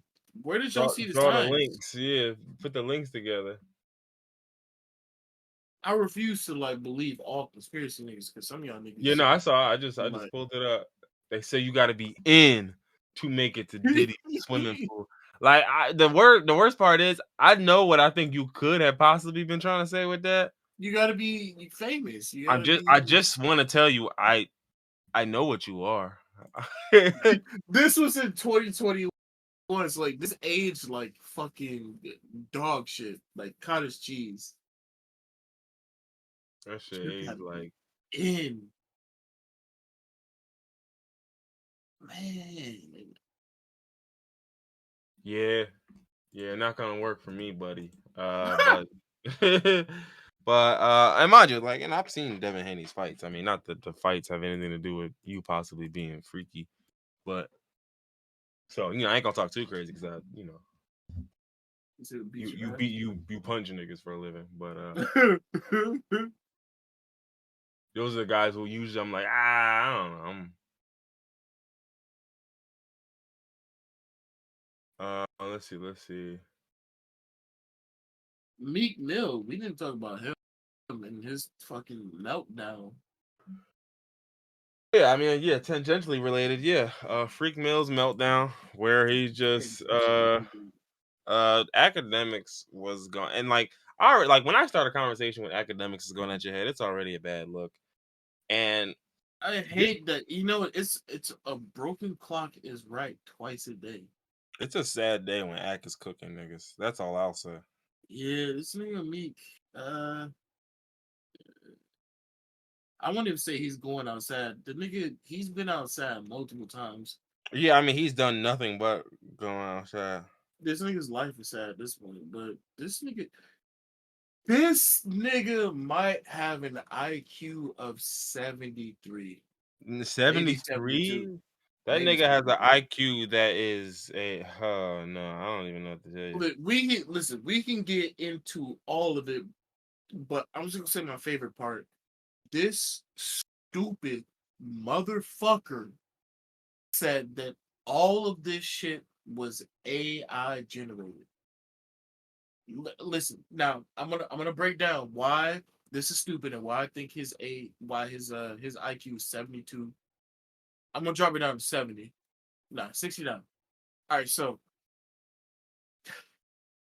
he come on, man. Like It's okay, sound this it out. this nigga. So first off, Ack tweets out, the shit we already went over. The Meek Mill was listed as a rapper from Philly dating Nicki Minaj.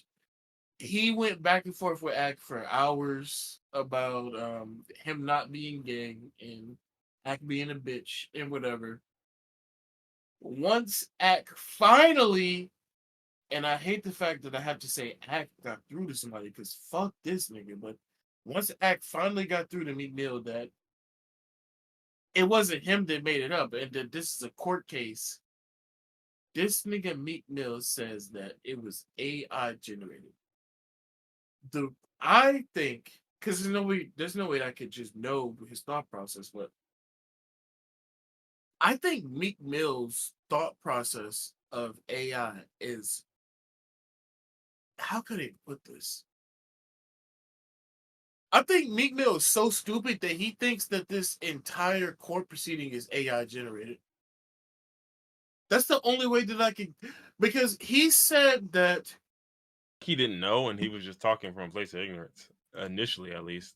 I don't know when which he said the AI which generation thing leads which leads into because like he even said it himself in one of his tweets. Like he didn't even know what they was fucking talking about at first.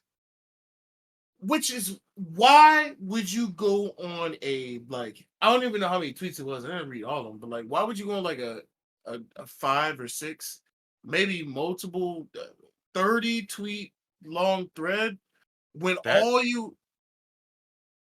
I'm sorry. No, go ahead. I'm on his Twitter page right now. Go ahead. Right? He's still going. Is he still I'm on his going? Twitter page right now. Bigfoot. This is the next Bigfoot. This nigga. First off, the name of this. He's stupid. The name of this album is "Don't Follow the Heathens." Wait, he's promoting his album? No, EP. I'm sorry, it's an EP that he just dropped today. Either way, he's promoted. He just dropped this today though. People are saying this is good marketing. Now we trending, da da da. Like, nigga, no, your album's not trending. Your name is tweets. Niggas kicking your back end for likes on Twitter does not trend to plays, brother. It does not transition. But anyway, so I'm on his page. Da da da. Let's see. Oh yeah, he was talking crazy. Yeah. Hold on. We almost there. This was before the allegations. Hold on.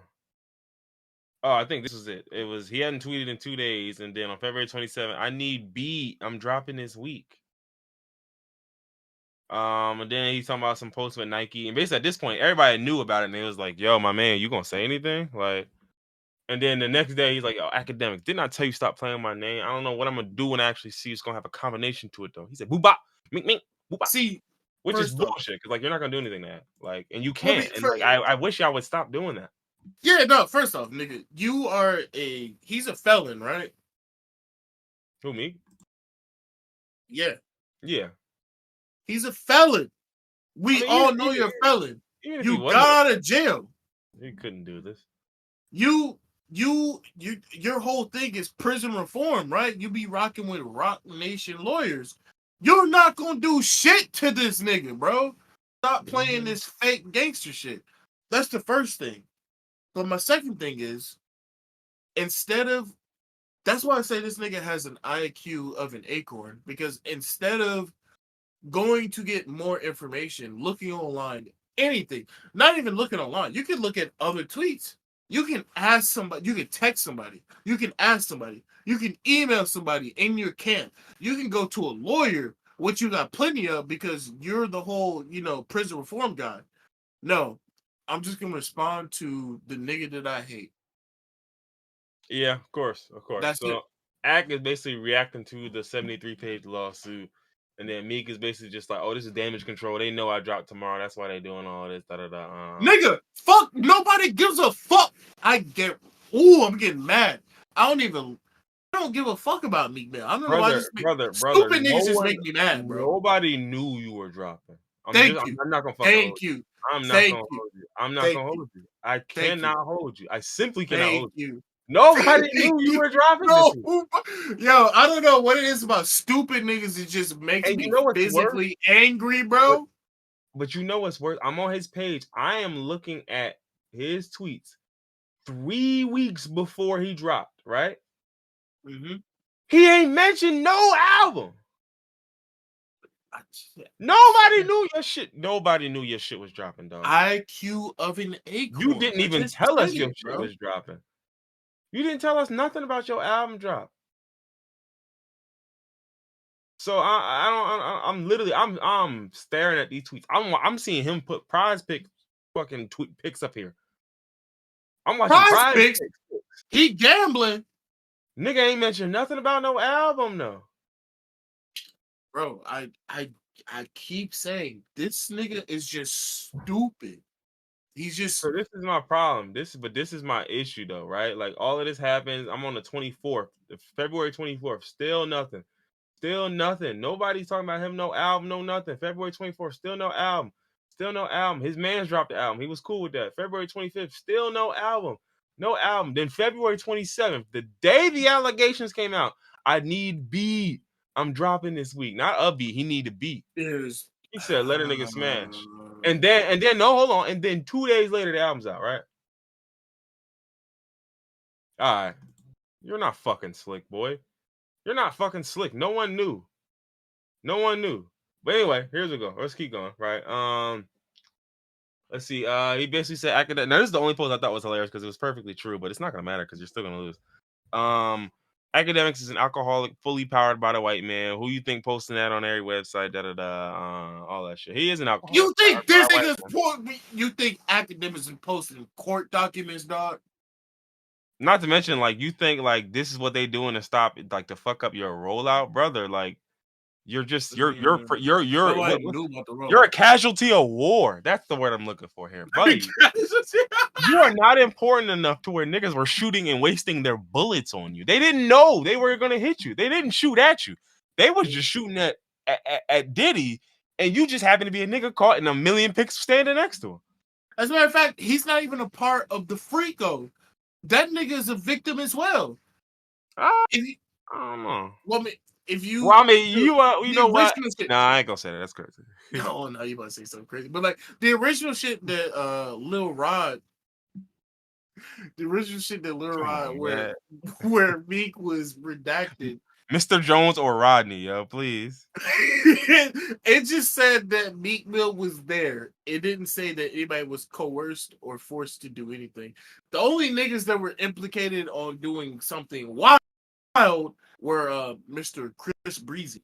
That nigga was implicated with minors multiple times. Multiple. But back to Mr. Meek Mill and academics. You're getting close to the part where he talked about AI generation, which is my favorite part. Mm-hmm. So basically, he was saying, like, give me this nigga address. We're gonna shoot a video in front of his house. Which, okay, ooh. Shut the fuck up. Then dog. he said, he's an alcoholic with no life, talking to kids on a computer. Now that was facts. That's facts. He was like, normal kids watch Kai, Aiden, or some of these other niggas. Not you, right? You a sick old black man with no life achievements trying to destroy black men because you envious as men. I'm like, I mean, goddamn, he did cook you. That was front to back. That was a cooking. But the problem is, guess what? Vic Mensa said this same shit like in 2013. No one cares any longer. Like, he's been the same. Like, he's been a punching bag. He's been a punchline for years, and he still keeps getting his shit off because he's a chat nigga. And ultimately, all I got to do is talk. So anyway, basically, I'm from Philly. I don't do coke or freaky ass Molly. I'm crying. I guess I'm freaky for doing Molly. And he said, and somebody sent me the actual lawsuit. And then the worst part was Andrew Tate had something to say about it. He was like, "Wait, so Diddy was doing what with Meek Mill and Usher?" And then Meek Mill was like, "Wait, so you was trafficking who?" Like, I was like, not they going allegation for allegation. Not they having a accuse of. No, I didn't see Andrew Tate fall in. That's actually wild. He said, "What's wrong?" Oh yeah, I mean nothing unless you from Philly. Meek Mill. Nothing unless you from Philly. If you from Philly, you can't do Molly or coke.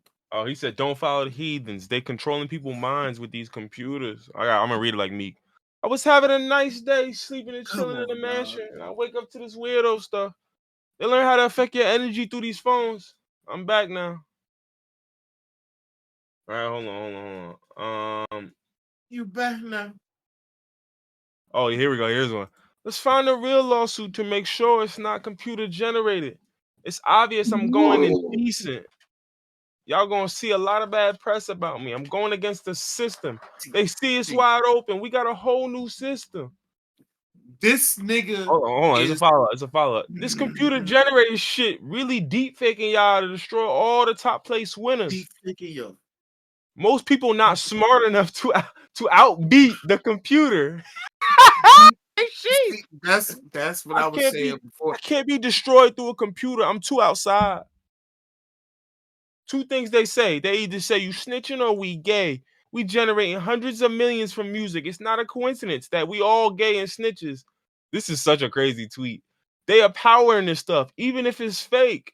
The goal is to disrupt the hip hop community. He said it sound like RXK. No, it literally did.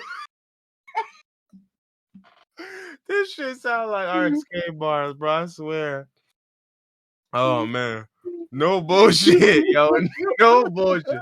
That's the realest shit in the world. He sound dead up. Like this sound like RXK and F rapping for like 18 minutes on a beat he already rapped on for 30 minutes. Yeah. So now do you see why I say that Meek Mill is so fucking stupid. He thinks that you can AI generate an entire. He said they deep faked a court case. Yeah, that's not a real judge. This nigga, that's what this nigga is so stupid. So he understands the concept of AI, and he hears how AI be faking things, and he thinks that AI can fake a court, The part that killed me, documents. he said, "Here's the doc. Let's go on the trail live and playing with my name. Find the page where my name is mentioned and what date, so I can get my credit card and show you the date where I was. I don't even know that pussy, but let's go to trial on here." Like, my nigga, again, I can tell you still ignorant to what's in them documents because your name actually truly was not mentioned, but technically, but it was because it was redacted. And then he said, "I would trash any celebrity if they try a wild move on me. No pics. Literally go crazy on them. That's all. I'm from Philly, nigga." This nigga he's just, and I've known this for And then he gonna forever. post an NBC News article about how fake news YouTube creators target black celebrities with AI generated. Oh my god. This nigga's IQ is 43! Now, don't get me wrong. One thing I will say though is, and this has nothing to do with Mr. well, it kind of Rico. does, right? But basically, he was saying like all these blog sites was trying to enhance that post to make it seem like I was gay, and I was like, all right, I'm with you with that because that's the one That's part I true. want to focus on because it's like these allegations is insanely heinous, and all y'all heard was, "Wait, so them niggas gay?"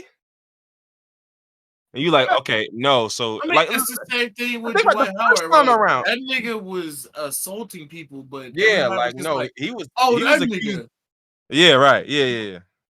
Like niggas was like, "Oh, Dwight, like niggas." I'm like, brother, they accused him of the R word. Like, I mean, it was like niggas, so ew. so he like nigga. Oh man, okay, you not hearing me. Like you really not hearing me. Like that is one thing I think that's so nasty. Because even the first time around, it's like in all them allegations, it's like, dog, it was alleged this nigga blew a car up, and y'all like, wait, so he gay?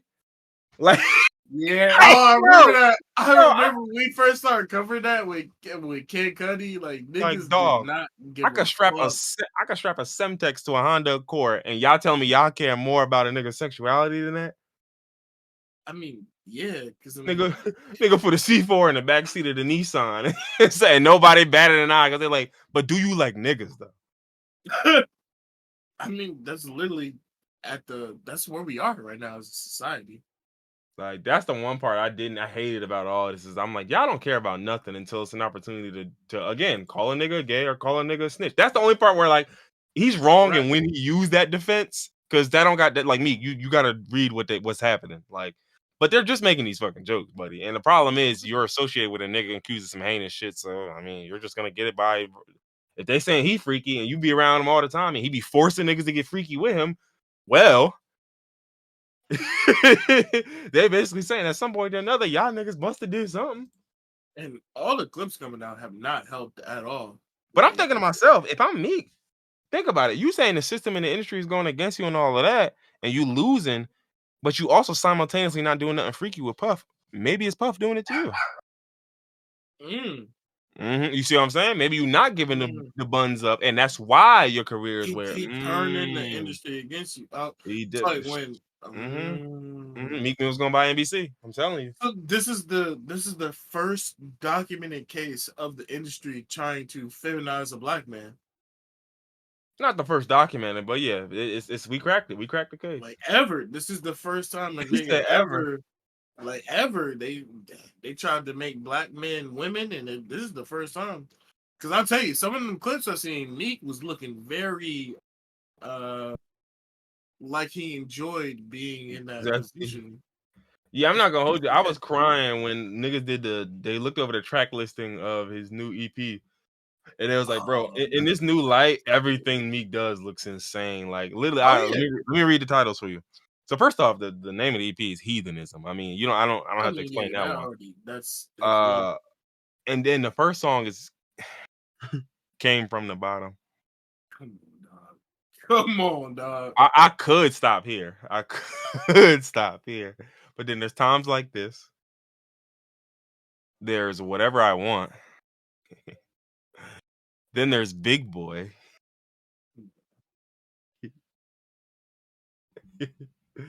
Then there's Giving Chanel.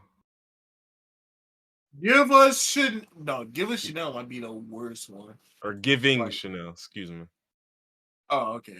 Give us Chanel. I was thinking like, oh, I just got fucked. Give me Chanel. And that's the last song, but I was just like, yeah, buddy.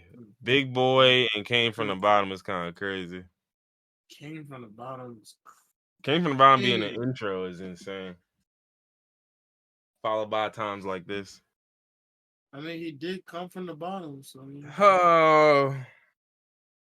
No, like that. Like, started from the bottom, now we're here. Started from the bottom, now the whole team starting. No. Oh, okay. Okay. You know, I get it. But yeah, so I think that's about it, man. That's about it. Listen, prayers up to everybody involved in the Diddy case. Please, I beg of y'all, keep speaking. We've got to put this nigga under. We've got to. I beg of y'all to keep speaking up, speak up, and speak out. One day, man. Prayers down to Meek Mill too. I don't even know if he's like actually officially involved. I'm not even gonna waste my prayers on that nigga. No, whether they up or down. Like I'm just like no. Get what you get. I gotta say my piece. I don't like stupid niggas. So I'm praying on the downfall of all like niggas like stupid niggas that move in silence. Obviously, I don't got nothing because I don't even know what you got going on. I don't know what's going on. I don't. It's like if you're stupid and I don't know you, cool. But Meek Mill that just proven time and time again, the stupid nigga. Get him out of here. I don't want to hear from him anymore. Yeah, I don't either. If he's caught in the FRICO, good. If he's what? If he's caught in the FRICO, good. If he's caught in the FRICO, might just get hit with the FRICO. Yeah, get him out of here. I'm tired of it. Oh man, I'll tell you what. Well, best of luck to the accusers.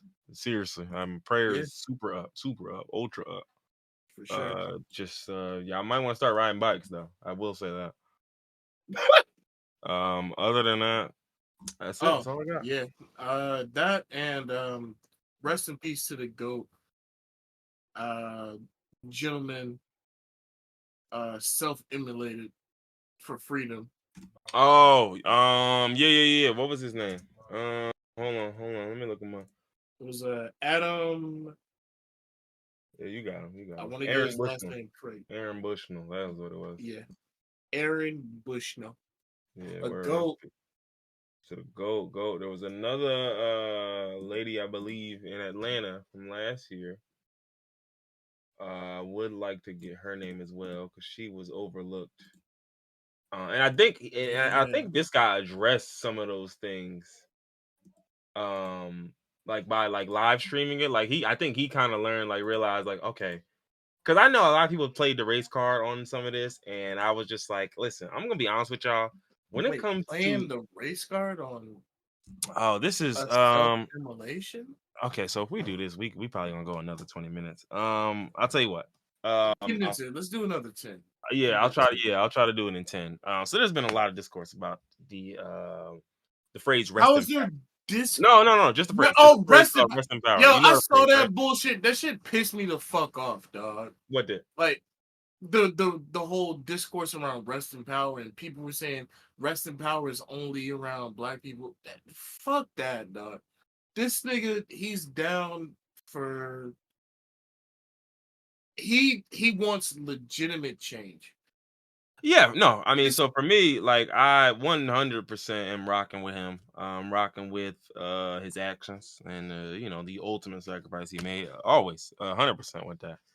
I think with that being said, I still agree that rest in power is not for white folks. And I just think that we don't need to, like, there's nothing, like, this is not an insult to him by saying we shouldn't use it. No. To me, it's just like, Because think about it, right? Like the way the resting power phrase is supposed to work is like basically your power was stolen from you, so where you going, you'll be powerful. When you are a white man, like nigga, you are living in power. What are Yeah, you resting in? Like, why would you need to rest in it when you lived in it? Like, so I get that. that's I like, definitely get that. I understand that point of view, but some people will make it like pedantic point of view. oh yeah, Like some people were just like, oh, well, he was some in the people, military, so he. I'm like, listen, dog. I mean, listen. So basically, you telling me once a nigga making a choice, he should always stick with that, and that's corny as fuck. yeah, like That's corny come as on, fuck to bro. me. That's not like But also, you just talking, you chatting. like you know when white people, I mean not white people, you know when black people just invite random white people to the picnic or the cookout, and you're like, why'd you invite that person? And you're like, stop inviting people to the cookout. They don't need to be there. Mm-hmm. Like as far as rest in power goes, I've never actually thought about the act of saying rest in power.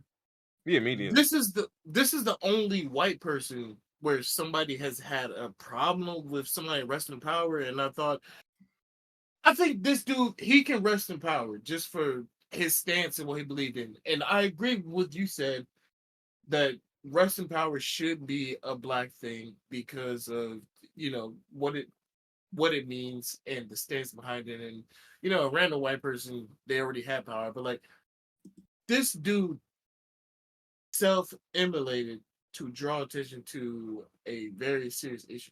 Let this nigga rest in power. I don't I don't see a problem with him resting in power.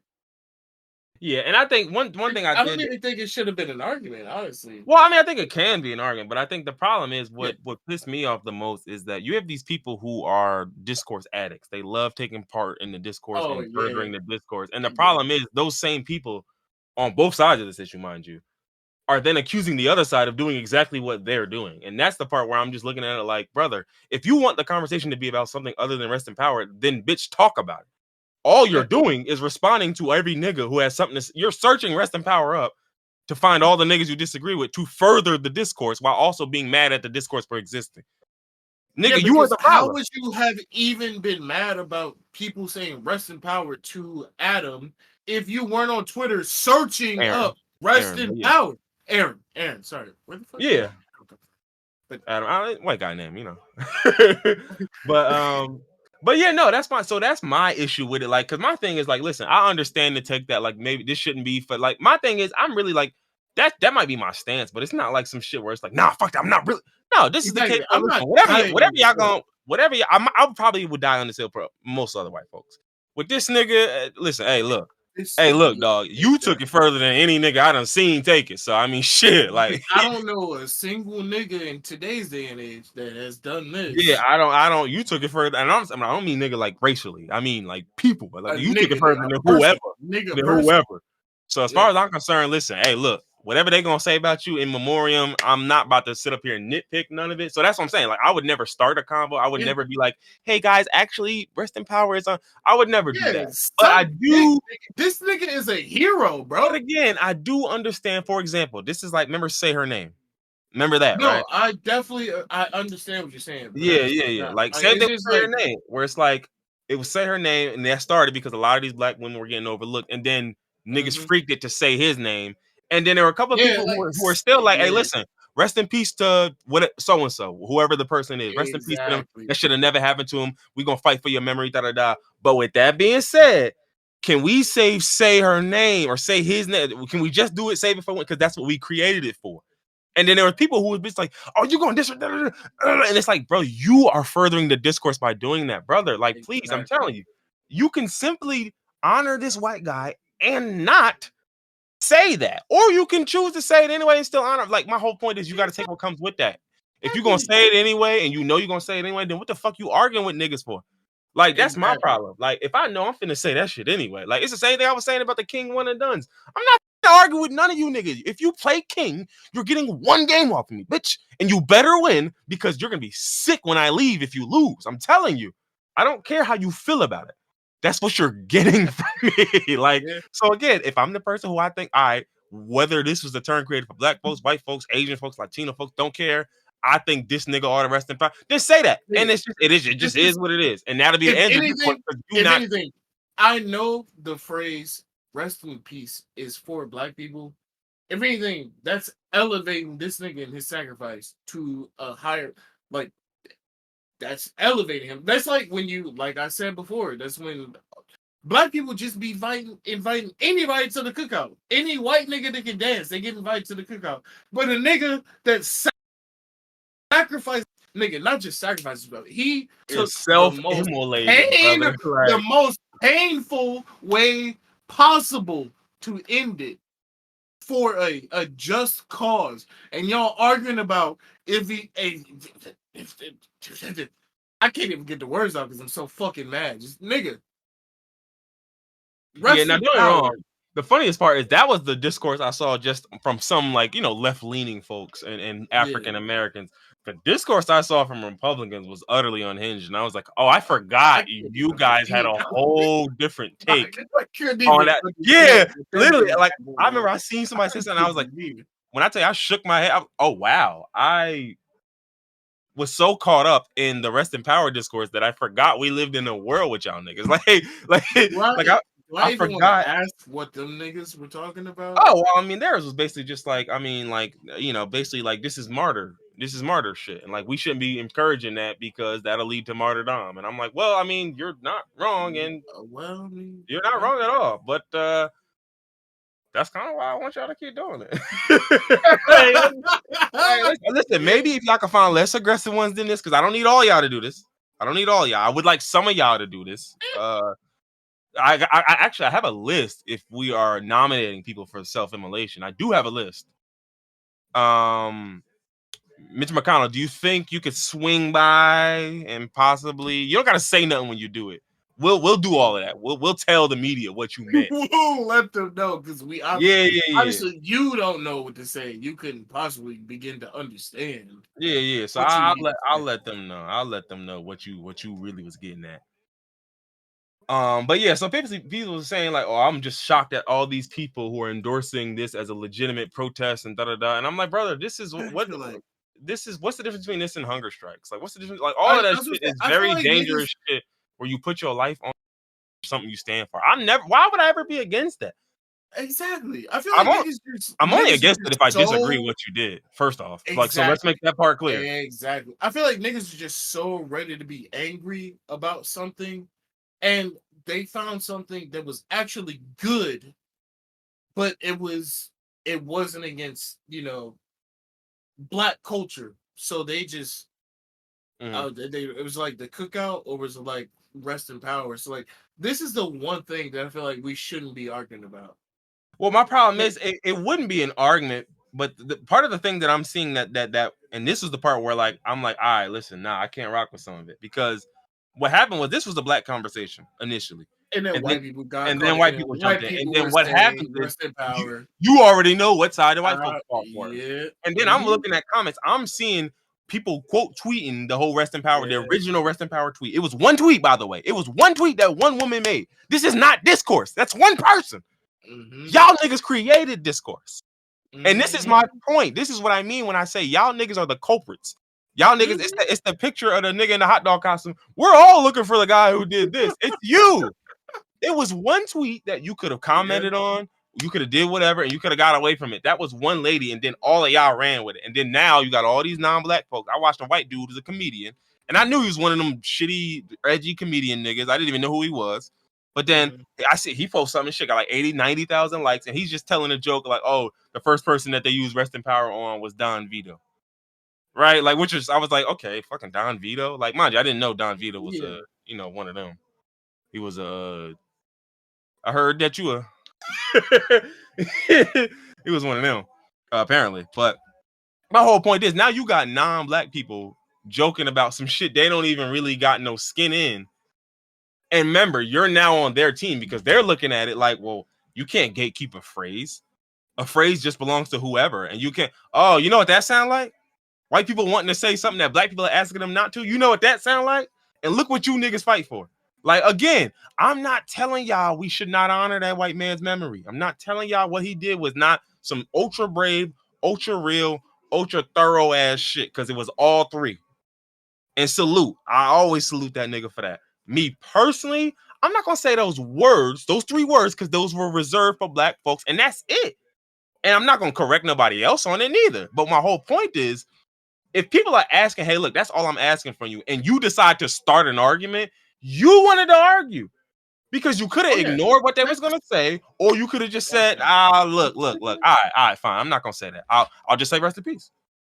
Because it's nothing you know how wrong these with things these. operate. That's exactly how Right. it is. But once you tell a non-black person they can't say something, and it's niggas like, come on, we know. So that's why I'm like, look what team you on, look what side you on, look who's on your side standing behind you.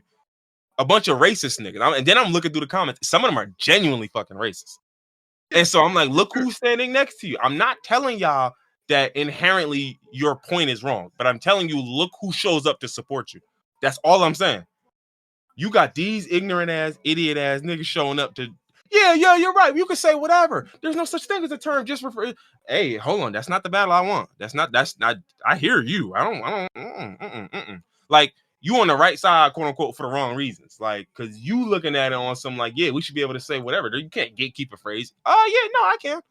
I absolutely can gatekeep phrases because we've seen what happens when we as black folks don't gatekeep many of our phrases. And now they mean nothing. Like, I mean, remember woke. Where did woke come from? Woke is in hell. We're all in hell right now because where did woke come from? Like, it's like, come on, black people coined a lot of shit. It gets bastardized, stolen from us, taken from us, and diluted in the meaning. It loses all its meaning. Black Lives Matter, same shit. Like, it's like, my nigga, like, if black folks are just saying, hey, look, bro, I'm with all that shit y'all talking about. Let's just not use those 3 specific words. And niggas act like this is the only way to address a nigga that they think is real.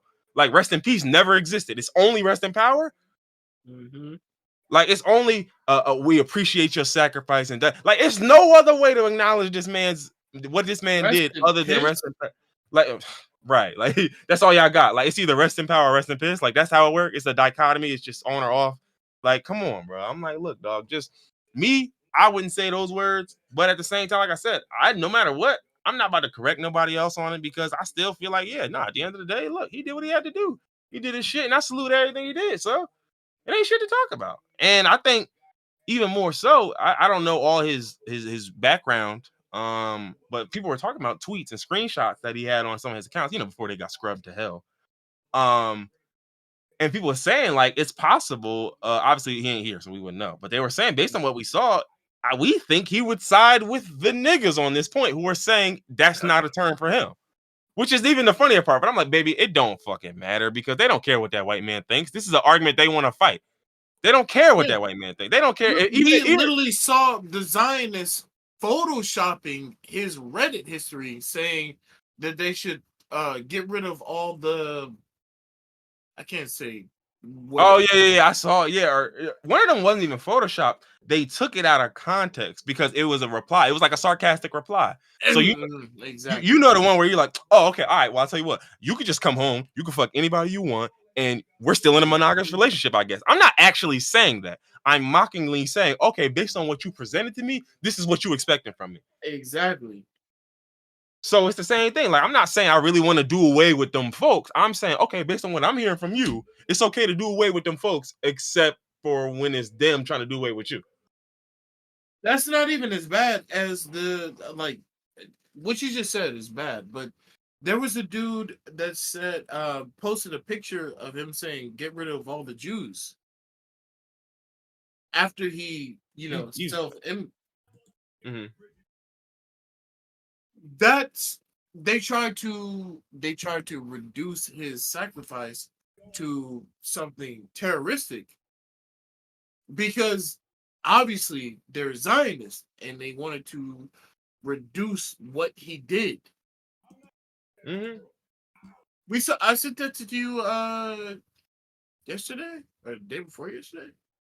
I don't know. The days all blended together, but like, oh no, you sent it. You were the one that sent it. But it was the dude. Oh, I can pull it up right now. Yeah, and people are also just talking about the fact that you said what? No, I was gonna say that shit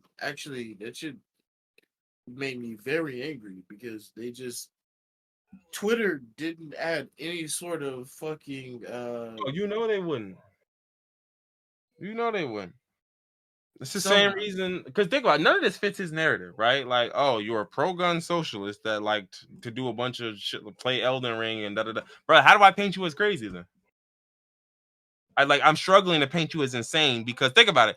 In their eyes, this type of act is only due to insanity. But the problem is, if I leave that Reddit history or that Twitter history up, and we see your tweets that are just, oh, you acknowledging this, you talking about that, you speaking on it. Oh, you're not an idiot. Actually, you kind of were going somewhere with something. Like, I can't have that. I'm trying to paint you as a sick, insane nigga who had a mental illness, he was just so crazy. He just didn't know what to do. Oh no, he just didn't know what to do. And it's like, no, he knew exactly what he was doing. He knew exactly what he was doing. But that don't fit the narrative. So I gotta erase everything and then try to make it look crazy. They finally posted after a day and a half. And the tweet was they posted an update after the tweet was deleted. Wow. Okay. Dr. Eli David, a known Zionist, posted. Yeah, I don't like that guy. Fuck that guy. Fuck the guy. Please, I don't want to keep talking about him because I'm gonna say something that's gonna get me banned. No, fuck. Move on. But yeah, no, like I literally see someone has like the Wayback Machine post of his old Reddit, so you can get some of the posts still. I think this is another one too. He was just a dude. He was just a guy. But like, yeah, I mean, mind you got this guy talking about cults and how cults are a function of whiteness. Like, brother, this does not fit my narrative, bro. I'm telling you that right now.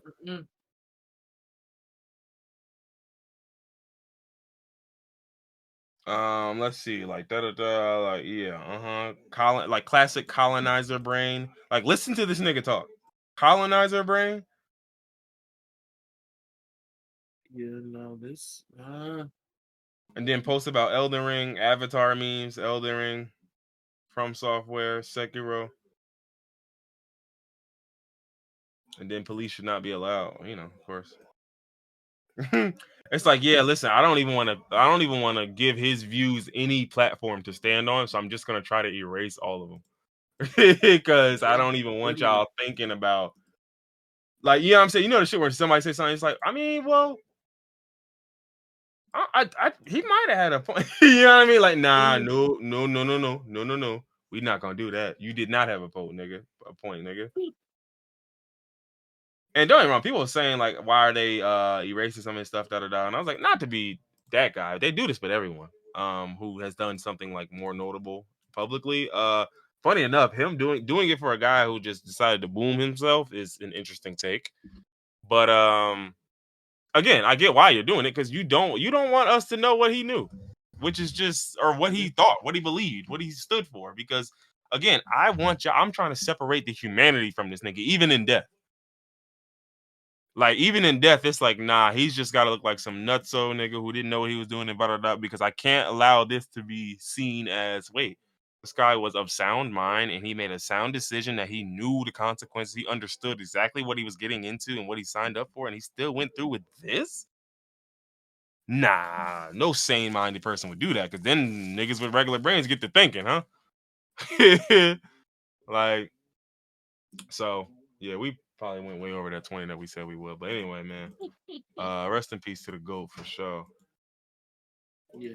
I did not catch the name of the black woman in Atlanta. Apparently she's still a Jane Doe or something. I simply. No, are you serious? It's been months. That was like last year, nigga. They won't tell me her name. I'm looking. Like, it just says an unidentified individual. I don't even know how they found out she was a black lady, to be honest. I didn't even know she was. Because every article I'm looking at refuses. It just says person, unidentified person, protester. Nobody says who the person is, what they look like, none of that. So I don't know. I don't actually know how they determined it was a black woman, but wow.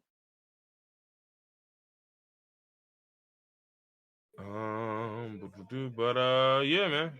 Anything else? No, I think we're good. We've talked long enough. A lot of shit has happened, unfortunately. Now, one thing I will say, and I'm not going to give a fish too much credit for swimming, but CNN did read his last words on the air, and they didn't really get into the. They just, oh, he was mentally ill. That was why. Like, it was just like a clip that I seen, and I was like, I'm kind of shocked how not well this was covered, but just how non-terribly this was covered. You get what I mean? Like I know this is something that for your brand, this is not good. So I'm thinking like, oh yeah, y'all gonna fuck this up bad. And then you hear it and it's like, that's kind of everything I would ask for. Interesting. Okay. All right, I understand. That's fair. I'm trying to think about. Huh. No, you're right because I wasn't watching actual TV when it happened, so I don't. Jesus, I'm thinking about it now. Like,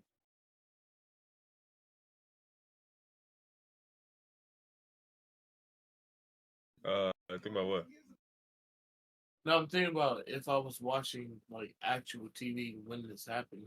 Oh, I know how my ass was. I don't even really watch the actual TV. Oh yeah, I don't watch TV either. But like, I'm thinking about it if I watch when this happened. All right, Yeah. well, shit. We got any other words? Nah, we can close it out. All right, well, ladies and gentlemen, we had a special 3-hour one for y'all, man. It's been a little while. We figured we'd give y'all a little extra to nibble on. So yeah, so man, look, prayers up to the I'll just take this part back and say, rest in peace to Aaron Bushnell's family, or Aaron Bushnell's, just Aaron Bushnell, not his mother. Yeah, she had some comments on this, and I was like, oh yeah, you should stop. You should stop. He was like, well, that's her son, and I'm like, bro. Again, don't ask me, don't talk to me about it, because I'm finna say something you not gonna want to hear this. Like I'm telling you right now, just leave it. But prayers up to I don't know, his friends, his people who cared about him and loved him, and you know, except for Me, I care. Emmy, yeah. Prayers up to the Palestinian folks. Prayers up to Lil Rod. Prayers up to Palestine for sure. Earlier today, Oh fucking yeah. There was an Israel, incident. Israel, they basically shot an AC-130 at a Yeah, I saw food the truck. numbers, and I Multiple was just people, like, yeah, multiple. Man, we can't. yeah. Let's just get up out of here because I know where this is going. No, but I have to say this. There was people like over. I don't even know how I even get into like 100. I can't even fathom. Yeah, 100. Over Yeah, 150 and people then died. over 5 or 6 injured. Like, People went for food because they're starving in Palestine. yeah. And Israel, they they bombed them. Like, it's almost like they were waiting for groups of Oh, it people to ain't no get almost like. together. It ain't no almost like. That's exactly what it was. I'm about to start crying, man. They just like people were going for food and they bombed the truck. Like multiple people. All right, end this, man. Yeah. All right, ladies and gents. It's 125, man. We up out of here. Y'all be easy. Peace.